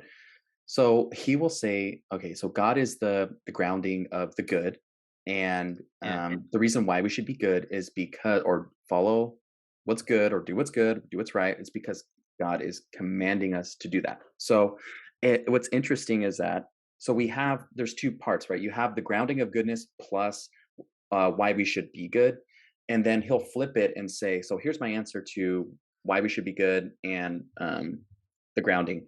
Now go to the naturalist or atheist side. Okay, so why should I be good, or what's good? If someone just says well-being, okay, so that's the stopping point. Now I don't think he grants this, but all right, so you have two things. You have the stopping point, and then you have the other stopping point here. Like the theist and the naturalist both come to stopping points. But then he'll go but why should I be good? And I find that so bizarre, because it looks like on Craig's view, the reason why he's good is because God commands it. And so Yep. on a naturalistic or atheistic worldview, suppose there is nothing making you, quote unquote, making you be good. And that's so like even if an ethicist says, well, this is what's good, right? This is the stopping point, right? Maybe the epistemic stopping point. It reminds me of like why is an electron negative, or okay, eventually you're going to bottom out as far as explanation goes, right? So everyone can have the bottom out explanation that I don't think it's circular, but he'll say, but why should I do that? And I think that's just a confusion. And it's not just him that I find that confusion with. A lot of people that I think I've engaged with have said, look, well, why should I do that? Or that's your standard, yada, yada. And I find that interesting because this is, I think, a little bit of my own Kantian, I guess, intuition, where it's like, it's not just me. It's not that the fact that I'm saying it's good. It's using reason. And the reason is what's motivating you, why you should be doing something or why you shouldn't be doing something. It's like the necessitation of reason. It just seems like that's what he's confusing. So he has those spots, he has those parts, but it's like, but why should I be good? Why should I do those things? And there's nothing, and it's just weird because it's like if nothing's making him be good, then it's just not a good ethical theory. I just find that bizarre. Yeah, I agree. So this question here is related but slightly different. I mean, depends on your metaethical views as other things, but the issue of like, why should I be good, or why behave consistently with the dictates of morality? This is a question about moral reasons, and there's a lot of debate about the nature of moral reasons. It would be nice if Craig highlighted some of this debate, some of the core issues, and sort of specified what his views are, but he doesn't, right? And you have to actually infer what his views are based on his comments. It appears, and I don't remember the philosopher who I quote about this in my book, but it appears that Craig is actually what's called an ethical egoist. Now, this is the view that it is morally right to do what is in your own self-interest, at least like long-term overall self-interest, right? That appears to be what Craig thinks based on the comments that he makes. And again, see my book for some quotations and justification of that. Now, that is interesting because in the Kagan debate, he even says, like, it seems that morality and self-interest come apart under atheism because there's sort of nothing holding you accountable, that you won't necessarily benefit in the long term from altruistic acts. I mean, you might, but you may well not, right? So why do them? Craig asks, and that's basically presupposing that rationality sort of compels you or requires you to do what is in your long-term self-interest, and plenty of people don't agree with that, right? But So Craig seems to hold that view, but not defend it. So, and I find actually a lot of critics of some sort of moral realism implicitly hold this view as well of some sort of ethical egoism or normative egoism. There's subtly different views, but basically that you're sort of rationally and or morally required to do what's in your long-term self-interest. And you can absolutely question that, because you might ask, well, why should you do something that's in your self-interest? Right? That's a perfectly cogent question to ask. It's not self-defeating, because one is asking about self-interest, like motivations and personal gains. The other is asking about reasons, which is a different category. At least plausibly is a different category. Like, you might think that they're the same, but they're not definitionally the same, which is all I mean to say there. Now, a lot of people would just say, well, it's all just obvious that you should, right? Like, what's there to argue about? But see, here's the problem. What's obvious to them isn't obvious to everyone. Like, that's not obvious to me, that you always have a reason to do what's in your self-interest. I think that self-interest does often give us reasons, but I don't think that they're like the same thing. And I think that there are other spaces of reasons as well that go beyond what is in our self-interest, such as moral reasons. I actually think there are lots of spaces of reasons that exist outside of self-interest. So there are like health reasons, there are environmental reasons, there are reasons related to particular social relationships that we have. And so, I mean, that's an account I have of how reasons work, right? And how they have a bearing on us. Moral reasons are a subset of reasons, in my opinion, and there's many other types of reasons. Now, there's others who have different views on that. They'll say that some people think that moral reasons are, like I think Kagan expressed in the debate, that they're I forget the term that he used, but they're that they trump other types of reasons. So they're always sort of more powerful than other reasons. I don't necessarily agree with that, but I mean, the point is there's lots of views you can have. There are people who actually think that morality is outside of the space of reasons. So they think that there are like moral facts, but whether or not you, so if you act in accordance with them, you'll be moral, but you won't be rational or irrational. It's like just a different space. It's like a different language in a sense. So there's lots of views here. What I'm critiquing is this sort of naive idea that you just always and only have reasons to do what is in your self-interest. And that is taken as just obvious and not defended, when in fact that there's a whole swath of views that need to be defended about the relationship between reasons and actions and rationality and morality and so forth. And the normative egoist or ethical egoist can't just assume their view without any argument. which is especially odd to do for a theist like Craig, I would argue. But that's another issue. But even more generally, I think that this is that this gets us into a lot of problems with morality, because there's people who just sort of assume ethical or normative egoism, not argue for it, and then demand a detailed grounding of how reasons work from everyone else. Whereas in fact, they're in the same boat. They need to explain why they have their set of views about reasons. Yeah. So again, that's what we should be doing, is comparing theories. But unfortunately, Craig, I think, is in the mold of just kind of not really talking about his view very much, and just pressing people on to give ever more fine-grained justifications of why they believe what they believe. Yeah. Yeah, there's a lot to say, and I guess needless to say that it's very complicated, at least in every domain of philosophy. It's very complicated, and it's not so easy. And that's what in particular, what I really liked about your book is. So I made the same observation as you, where it's like against moral realism, that if it doesn't motivate you, or you don't like, if you can't convince them to care about some type of thing, then therefore moral realism doesn't exist, or it's not true. Which in turn, there's a lot of different, when you actually, it seems question begging. But also, it's assuming this what I'm going to call like the human theory of motivation Yes. that not everyone subscribes to, right? I think you have W.D. Ross's like hybrid version, but then there's different versions of motivation that is not Humean, and if any of those are plausible, then yeah, you don't. There are reasons outside of you, whether you're motivated to do something or not, that you either Exactly. do or you should do. So it's just not quite. I agree with you. It's just not quite clear on people's views and what they mean, and especially Craig doesn't do those things. Yeah, sorry. There's a further comment to make about that, which is that it's not obvious why God's commandments are like why we necessarily have a reason to obey God's commandments, right? Again, that's a lot of Christians seem to take this as just sort of obvious, but it's a perfectly reasonable question. Okay, God commands us to do something, but does that mean that we have a reason to do it? Now, I'm not saying a case can't be given for that, but a case needs to be given just as much as it needs to be given for any view of reasons and how they relate to us. And I think that theists just sort of assume that, well, if God commands it, obviously you should do it. Well, actually, I don't agree. It depends on what you believe about God and what he commands us to do. I think if God commands you to commit genocide, you shouldn't do it. It doesn't matter how strenuously God commands you to do it, right?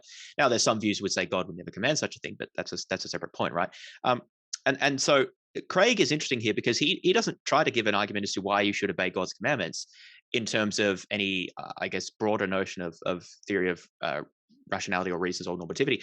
He basically argues in his debates that under Christianity, or at least under his view of Christianity, rationality and self-interest ultimately coincide. And he explicitly says this in the Kagan debate and elsewhere as well. Now, I've never heard him defend this because, at least to my ear, it doesn't sound anything like the version of Christianity that he actually holds to, which doesn't say that all good rewards will be rewarded in the afterlife, like proportionally, and all evil deeds will be proportionally punished in the afterlife. It in fact says that Christ bore your sins for you, and you don't need to bear the punishment for your own sins. And so the sort of, if you imagine all of the good things and all the bad things that people did, and sort of proportioned out the long-term consequences that would need to correspond to those in order to align self-interest with rationality, those things won't occur in heaven or hell under Craig's view, or at least it doesn't seem how they could, because that's not what the Christianity he believes in teaches. So I've never heard him address this point. I don't really understand how he can in good faith argue that there's a alignment of that there's this ultimate alignment between sort of self-interest and morality in his version of Christianity. I mean, at best you can say that, look, being a Christian in the end will turn out better for you under Christianity because you'll go to heaven, right? But even then, that doesn't sound very consistent to my ear with the way that Jesus taught. Like, I don't actually think you can be a Christian if you're just kind of, at least not Craig's version of Christianity, if you're doing some sort of rational calculation about what's best for you, at least as not as your primary motivation. That just seems grossly inconsistent with, the notion of justification by faith and grace and so forth. So I just don't really buy this idea that under Christianity, or at least under Craig's version of Christianity, rationality and or like self-interest and morality coincide. I don't think that they do. And so if that's a problem that they don't coincide, then I think that Craig's version of Christianity is just as much open to that objection as any other theory of morality. Like, why do good just because God commands it? Like, if he's going to save you, he's going to save you. If he's not, he's not, right? Like, so what? It's not like he's going to reward you proportional to your good deeds. So I think that there's just as much of a problem here if that's taken to be an issue. And it's disappointing Craig doesn't really address this. Yeah, no, I don't know if there's anything more I need to add to that. I guess one last thing is that in the Kagan debate, One of the things I think that I noticed that Craig was doing was he kept pushing back on Kagan on this ultimate sense of like, it doesn't ultimately matter. Oh, yes, yes. He was like, well, this doesn't ultimately matter, right? The suffering of this person, or the pleasure of this person, or I think he was highlighting the suffering of like Nazis, or the not suffering of Nazis, but Nazi Germany and the Jews and the suffering there. And I mean, he says he wasn't diminishing it, but then he would say, well, it doesn't matter. But he would follow up saying, well, I'm not diminishing their experiences, but it doesn't matter in an ultimate sense. Mm-hmm. And that's when I find it frustrating, because it's like, well, what Kagan would push back on, and I think he probably should have pushed back more on this, is like, well, it doesn't matter. Maybe it doesn't matter in ultimate sense, but it matters to them now, in the here and the now. And what more do we need? What is the ultimate? What is the ultimate doing to add to whether it's meaningful or not? And Craig just didn't seem to really answer that question, other than just kind of use it rhetorically. Yeah, I agree. It's entirely unclear to me what Craig thinks is lacking from just saying that, well, it matters to the people, and many people coming after them, it will matter to. It may not, there may be a state of the universe in which it matters to no one at that current state of the universe, but it's not clear why that's relevant in any way. I just think he doesn't try to explain this. So his argument seems to be that there will come, at some point, there will be a state of the universe such that at that state of the universe, it matters to no one. Which is true under, I think, most views of what's going to happen.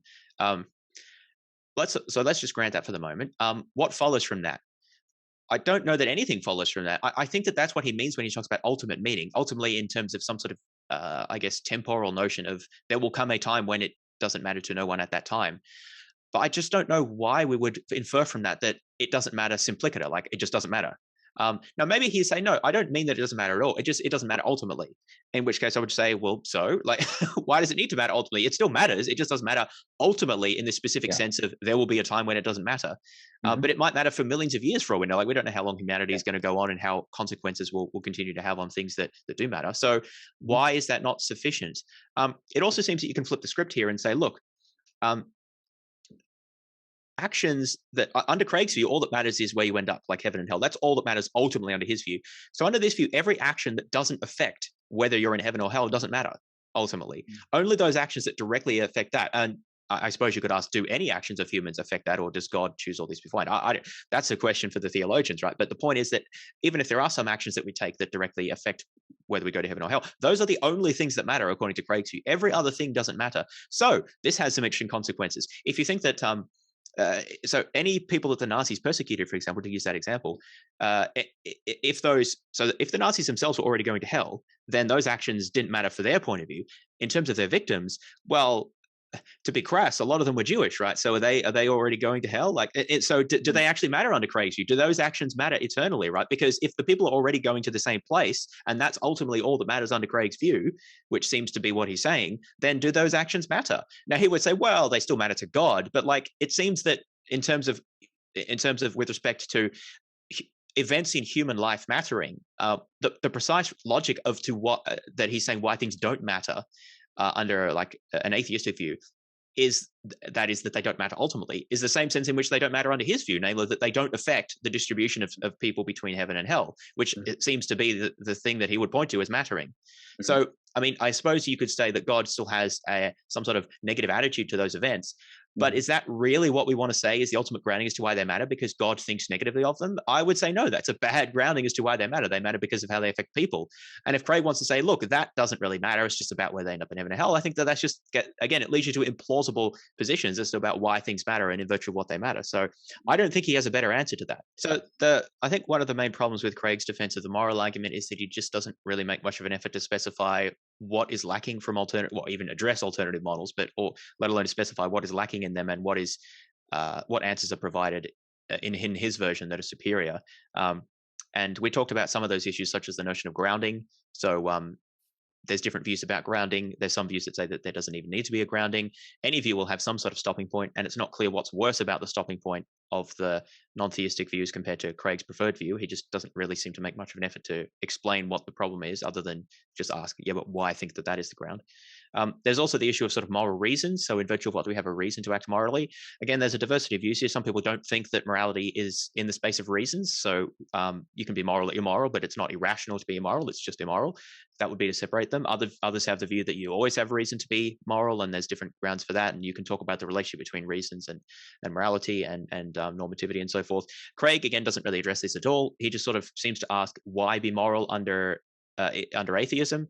And if you sort of ask, well, why be moral under theism? He's just going to say something about obeying God's commandments and not really interrogate the question as to why we have a reason to obey God's commandments, and how that provides a better reason for action than any other theory of reasons you could come up with. And furthermore, he doesn't really seem to address the issue that he seems to implicitly be endorsing some form of normative egoism or ethical egoism.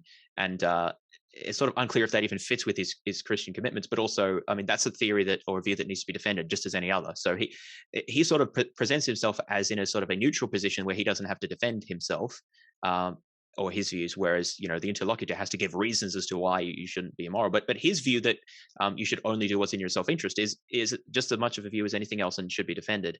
And finally, we talked a bit about just generally whether theistic or divine command theories provide a good grounding of morality, and I don't think they do for a bunch of reasons, like that trying to ground things in God's nature seems implausible and ad hoc and doesn't really distinguish between the moral and immoral, or not immoral, moral and non-moral parts of God's nature, and seems to lead to implausible views like that things only matter insofar as they affect whether you go to heaven or hell. So in conclusion, I think that it's just really disappointing that Craig doesn't really try to make his moral argument like rigorous or careful or engage with other views. He just presents it as a series of rhetorical points and questions. And it's really changed very little over the decades. If you watch earlier debates and watch more recent ones, it's pretty much the same. So I think it's quite insubstantial and actually a barrier to good conversations, because people repeat these talking points, and it's I find often hard to get past the rhetorical sense that there's something there, even if there often isn't. Let's move on to kind of the resurrection, because that's one of the final chapters that you have in the book, kind of touching upon a little bit why you think it's implausible, and kind of, I guess, the model that you subscribe to about what, I guess, better explains kind of the minimal facts, I guess, surrounding the resurrection.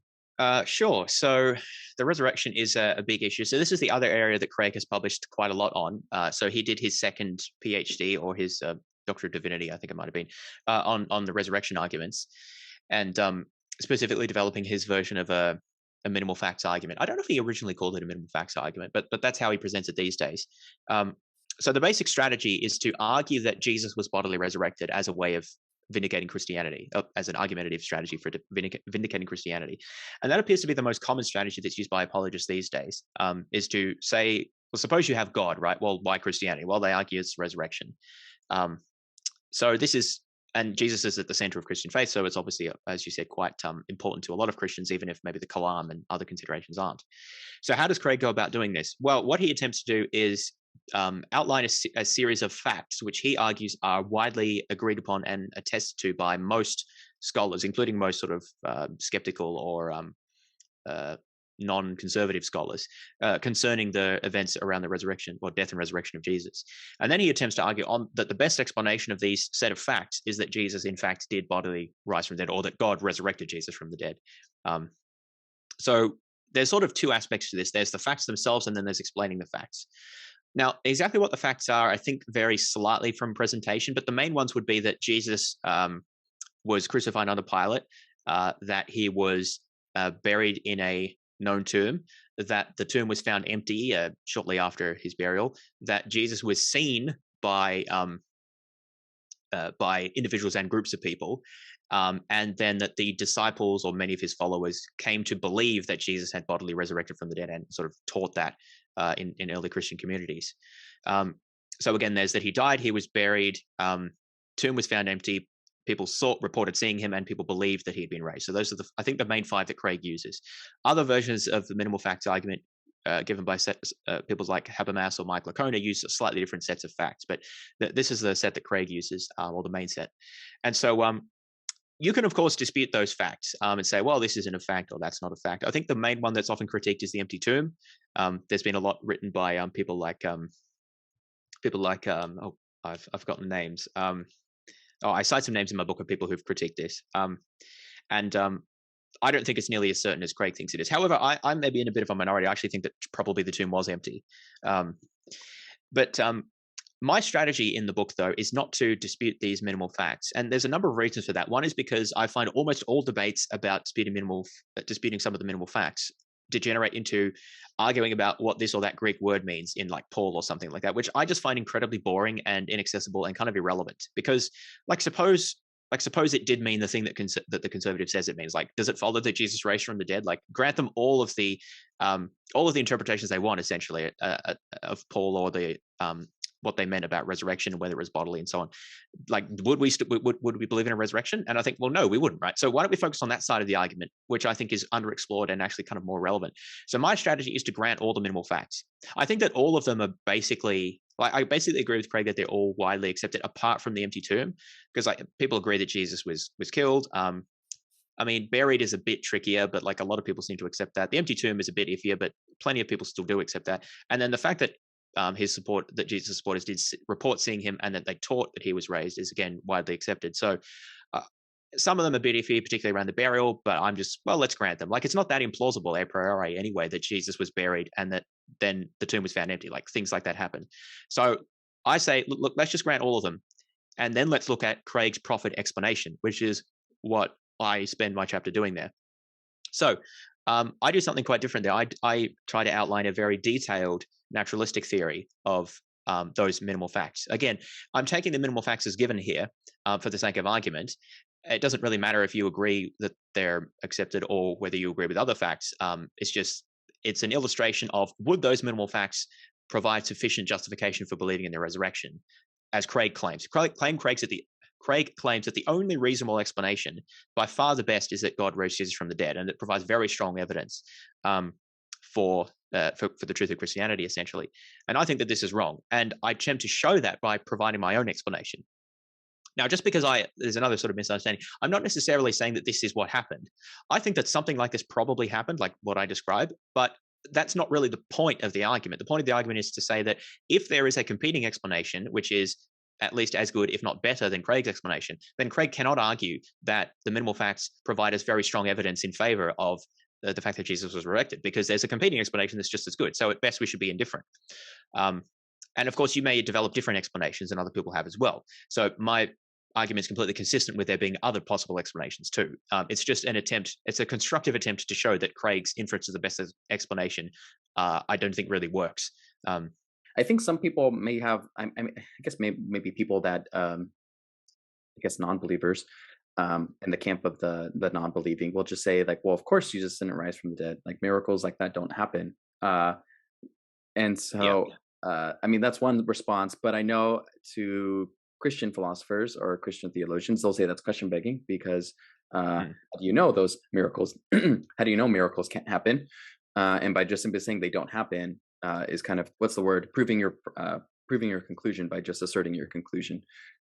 So yeah, let's go into your explanation of kind of how what could have been going on at that time. Yeah, so just to finish off that point, I mean, you may well think that miracles don't happen. I don't think miracles happen, and I'd have to see very, very strong evidence in favor of a miracle to think that it was a miracle.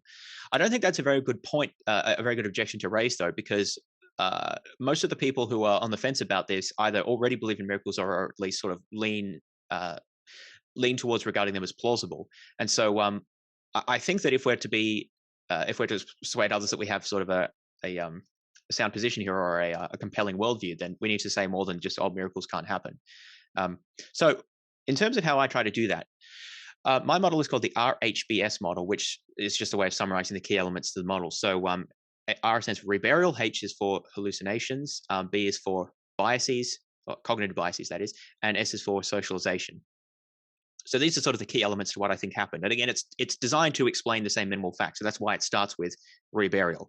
I should say, technically speaking, and this is a very technical point, neither Craig's nor my explanation actually explain why Jesus was killed. I don't know that Craig's ever noticed this, but he says that his explanation explains the minimal facts, but one of those is that Jesus was killed, which technically God raised Jesus doesn't explain why he was killed. But this is, I think, a trivial point. You could just exclude that. Craig just includes that because he wants to establish that he was actually dead. Anyway, so technically mine doesn't explain that either, but I think we're just both taking that for granted. So it starts with explaining the why the tomb was tomb was found empty and how that happened. So I posit a reburial explanation. So Richard Carrier, whom was one of the scholars I was trying to think of earlier, I basically borrowed this idea from him and developed a little bit on what he said about this. Basically, I think that the body was removed from the tomb and reburied somewhere else. We have, again, there's a lot more evidence than I can get into now, but we have reason to think that this was not that implausible. There's different reasons as to like who reburied it or why that one could give. I think one plausible explanation is like that the tomb was robbed, which is something that was noted in antiquity. The objections given to this by people like Craig, I just don't think are very persuasive. They'll say things like, well, why would someone rob the tomb? Like, but we have so many records from ancient times about tombs being robbed being a massive problem. Plus, Jesus was a prominent figure. People would want to rob the tomb to grab relics or whatever. So, like, I think this is a silly objection. Anyway, so that's possible, but that's not even the main line that I give. I think that a possible explanation is that Joseph of Arimathea himself reburied Jesus' body. That's why I call it reburial rather than theft, even though I think theft is a possible explanation. So my postulate is that Joseph of Arimathea was called upon by probably the Sanhedrin, the Jewish high priest, essentially, to bury to allow them to place Jesus's body in Joseph's tomb. Why? Well, according to one of the Gospels, I forget which one, that Jesus's death was like when he finally died. It was near sunset on Friday, which is the start of the Jewish Sabbath, and it was against Mosaic law to allow bodies to hang up over the Sabbath. It was unholy or defiling the Sabbath or whatever. So they needed to be taken down. And the postulate here is that well, Joseph of Arimathea had a tomb nearby. It says he was nearby in one of the Gospels, and so I mean, whether that was true or not, it's plausible at least.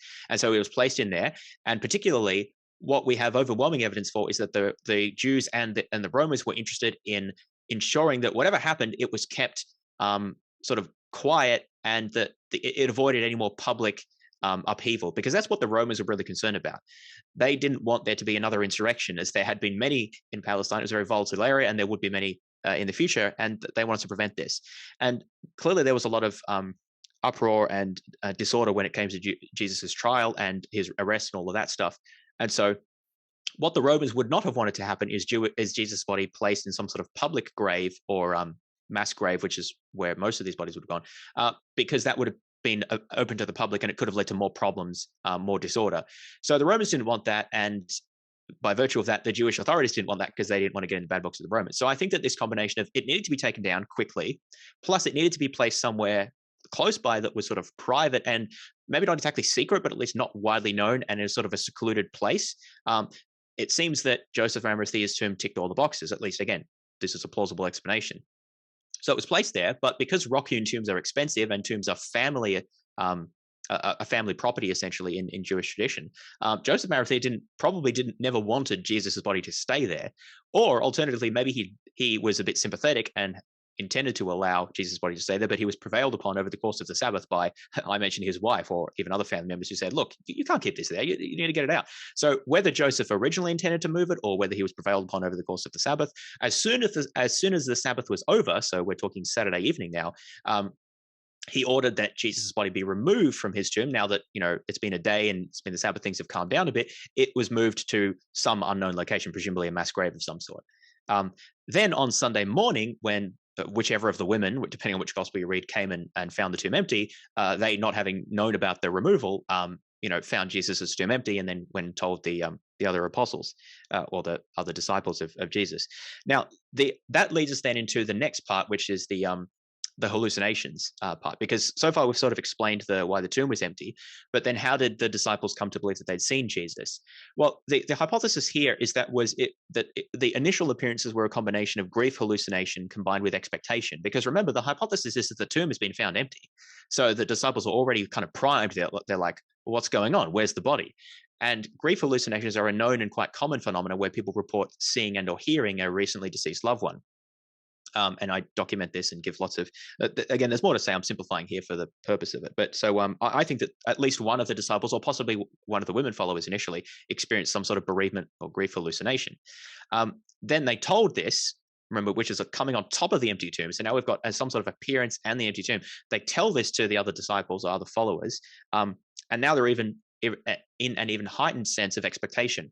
And remember, this is all bound up in the movement because they believed that Jesus was the Jewish Messiah, and their whole worldview would come crumbling down because he wasn't supposed to die, as Craig argues. He was supposed to, lead the Jews to a new kingdom, to deliverance from the Romans and all of that stuff. And that didn't happen. So they're trying to make sense of this. They're devastated. They're searching for answers. And I think that this, combined with the bereavement hallucination triggering a sort of a priming effect. So they were expecting to see something, they're expecting to experience some answers, plus the empty tomb, led to then what I describe as a collective religious experiences. Now, it's important to say that I don't call these group hallucinations. This is a term that the apologists like to bring up as being impossible because they say hallucinations are a private affair. And I agree with this. This is the way that it's standardly used in the psychological literature. So I don't think we should use the term mass or group hallucinations, but that there is plenty of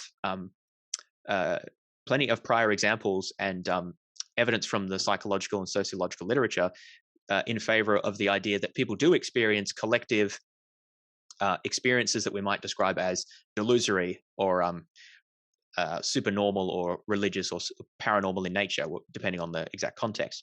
So collective religious experiences is a fine level to use here. And I give lots of examples as to when this has happened in different contexts, such as seeing ghosts, UFOs, other religious traditions, even other Messiah claimants who people have reported seeing miracles of in different contexts. So that's something that we have lots of evidence that does happen, unless you believe that all of these other claims are also veridical, which I think is then gets you into other problems about why identifying Christianity as being special if all of these are veridical. But generally, we're not going to recognize all these other claims as like veridical, like they actually occurred. So therefore, the question would be why we single out the resurrection stories as being special. So anyway, coming back to the narrative, so there's these bereavement hallucinations leading to collective religious experiences of the risen Jesus. Another point to make here is that I'm not saying that these experiences were like verbatim as they appeared in the Gospels. They're probably a lot different to how they appear in the Gospels. So sometimes people will object, well, you're saying that they like hallucinated seeing Jesus eat fish or something like that. And I'm saying, and my view is, well, no, like there's no reason to think that it was anything like that. These are accounts that were written decades later. All that we need to explain is the minimal facts, which is that individuals and groups reported experiencing the risen Jesus. And so that's what I postulate. There was an experience of some sort. We don't know exactly what form it took. Possibly that he appeared to them and said some words or something like that. Maybe there was a tactile component. I mean, who knows, right? But there's plenty of precedent for these sorts of things happening, even if we can't say all of the details. So that gets you to the experiences or the seeing the risen Jesus. And then we need to explain the last part, which is how the disciples came to believe that Jesus had been resurrected. And this part is what I think it's Swinburne has written a lot about, as well as Craig, and in terms of why the disciples came to use the language of resurrection to describe Jesus, because they say, look, if the disciples had seen the risen Jesus as some sort of hallucination or collective vision or something, they wouldn't have described it as a resurrection, because that implies a particular understanding of like a bodily raising, and that happens at the end of time, and that there's no reason that the Messiah would be resurrected. It had like resurrection didn't have anything to do with the Messiah. The Messiah wasn't supposed to die at all, they say. So Craig and others ask, why did they understand it as a resurrection, and how did this view come about? And people like Swinburne have said, look, it would have taken a miracle, like the actual bodily raising of Jesus to explain how they came to believe it. I think this is quite a silly argument. So my one of the things I mentioned is, firstly, religious innovation happens. Otherwise, we'd still all be like, I don't know, animist pagans or something. Like, obviously, religions change over time, and people come up with new beliefs and reinterpret things. So I think that they're pushing this a bit too far, and which would lead us to the view that like no religious change can ever happen.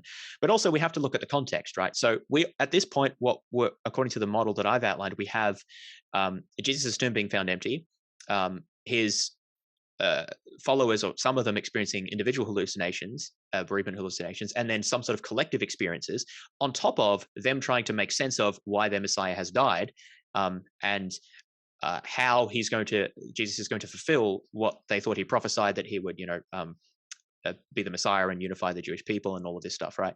So they're making sense of that. They're reading the Old Testament, or what was them to just the scriptures, and they're trying to understand this in light of their experiences.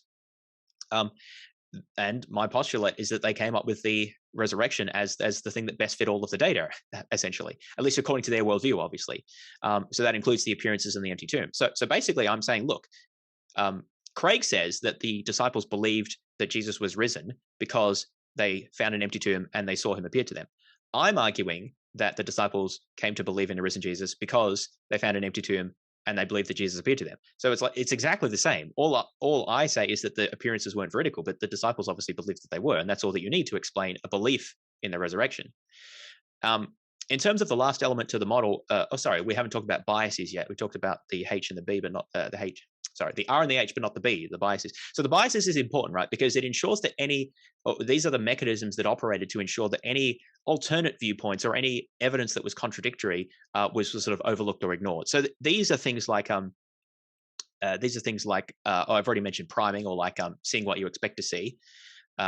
And expectational effects, memory distortions, which is very important. So I give lots of evidence for how memory can be fallible and how we can have, in fact, form false memories, and how groups can conform their memories to be more consistent with each other. And this is what I think happened with the early group experiences, right? That they may have initially experienced different things, but then they talked with each other and they tried to understand what happened, and they developed over time a sort of a synthesis account of what they described. This is the same thing as why police separate witnesses before questioning them. It's because they don't want them to sort of collaborate on constructing a story between them. They want to see what each of them says and how they fit together. So that's an important aspect as well. Memory biases. There's also other things such as irrational belief persistence, which is the phenomenon that people just can often cling to deeply held beliefs despite overwhelming evidence to the contrary.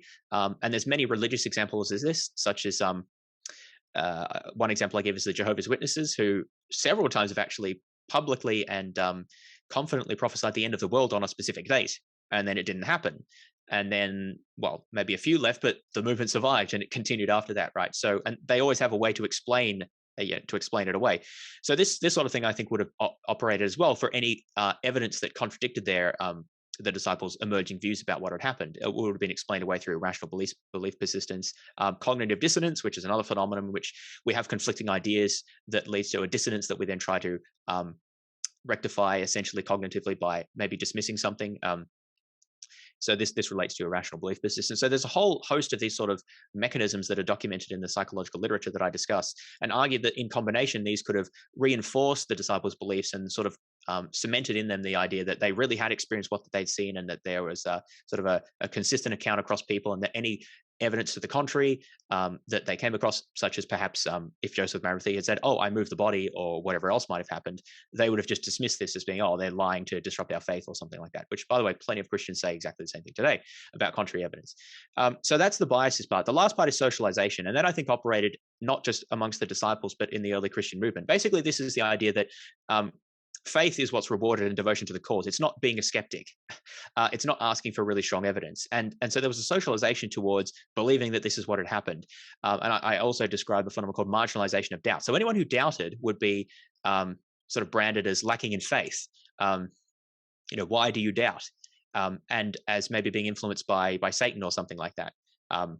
And through a sort of a socialization community effect, and again, I give evidence for how this sort of works in social settings, the movement would have been pushed towards more of a single view, or at least early on I'm talking about, of understanding what had happened.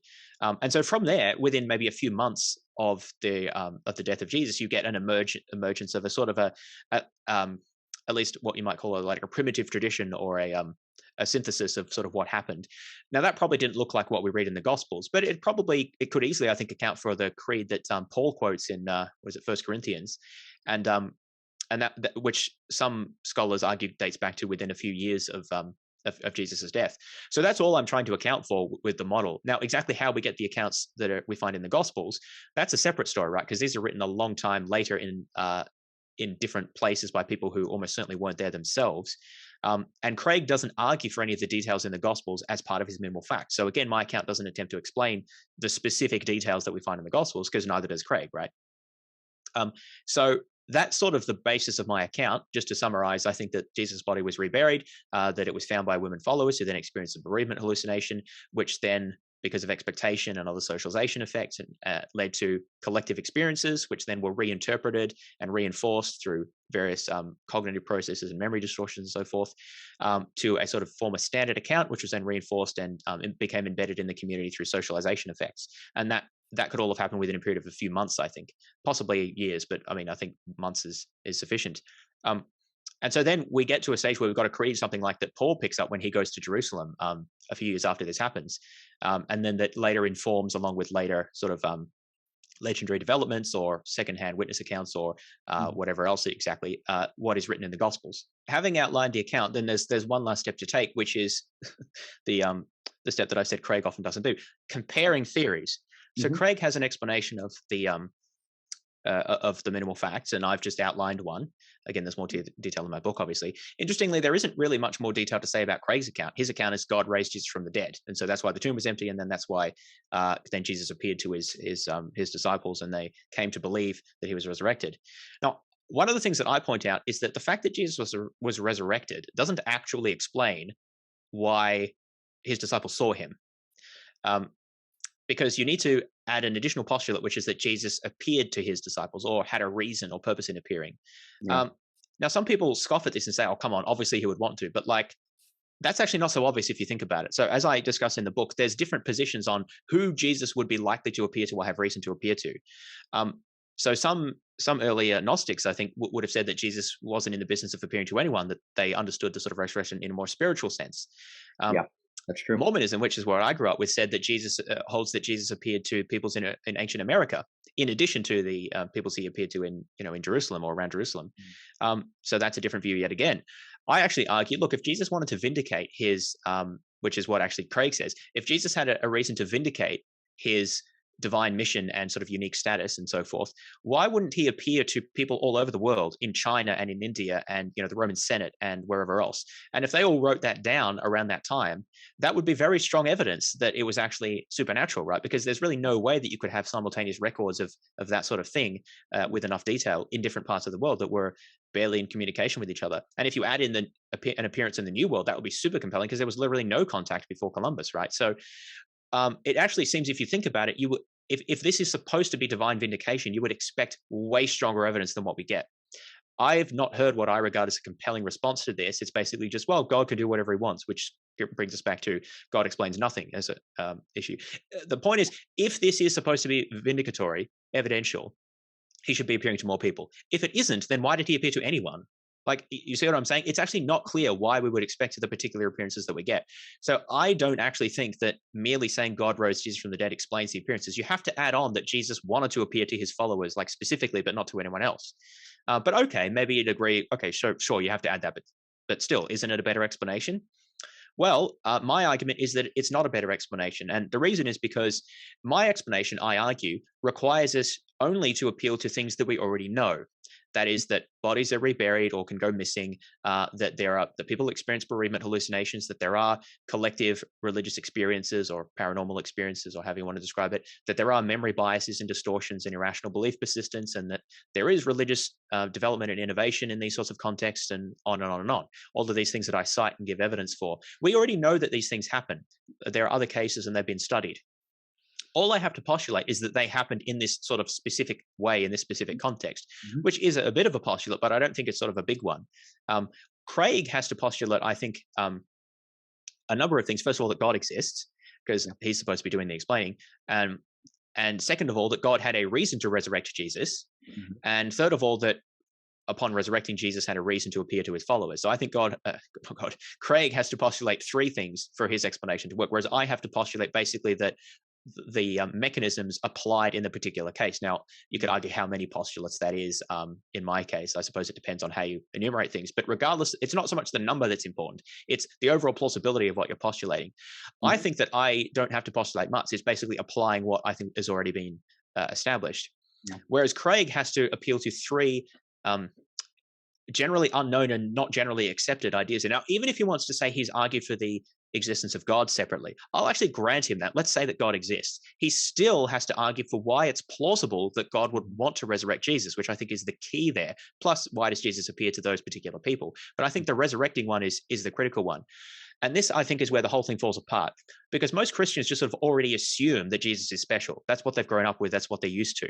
And so obviously God would want to resurrect Jesus, right? Like, he was this sinless person. He taught all these amazing things. He said he was divine, and he did miracles, or at least claimed to have done miracles.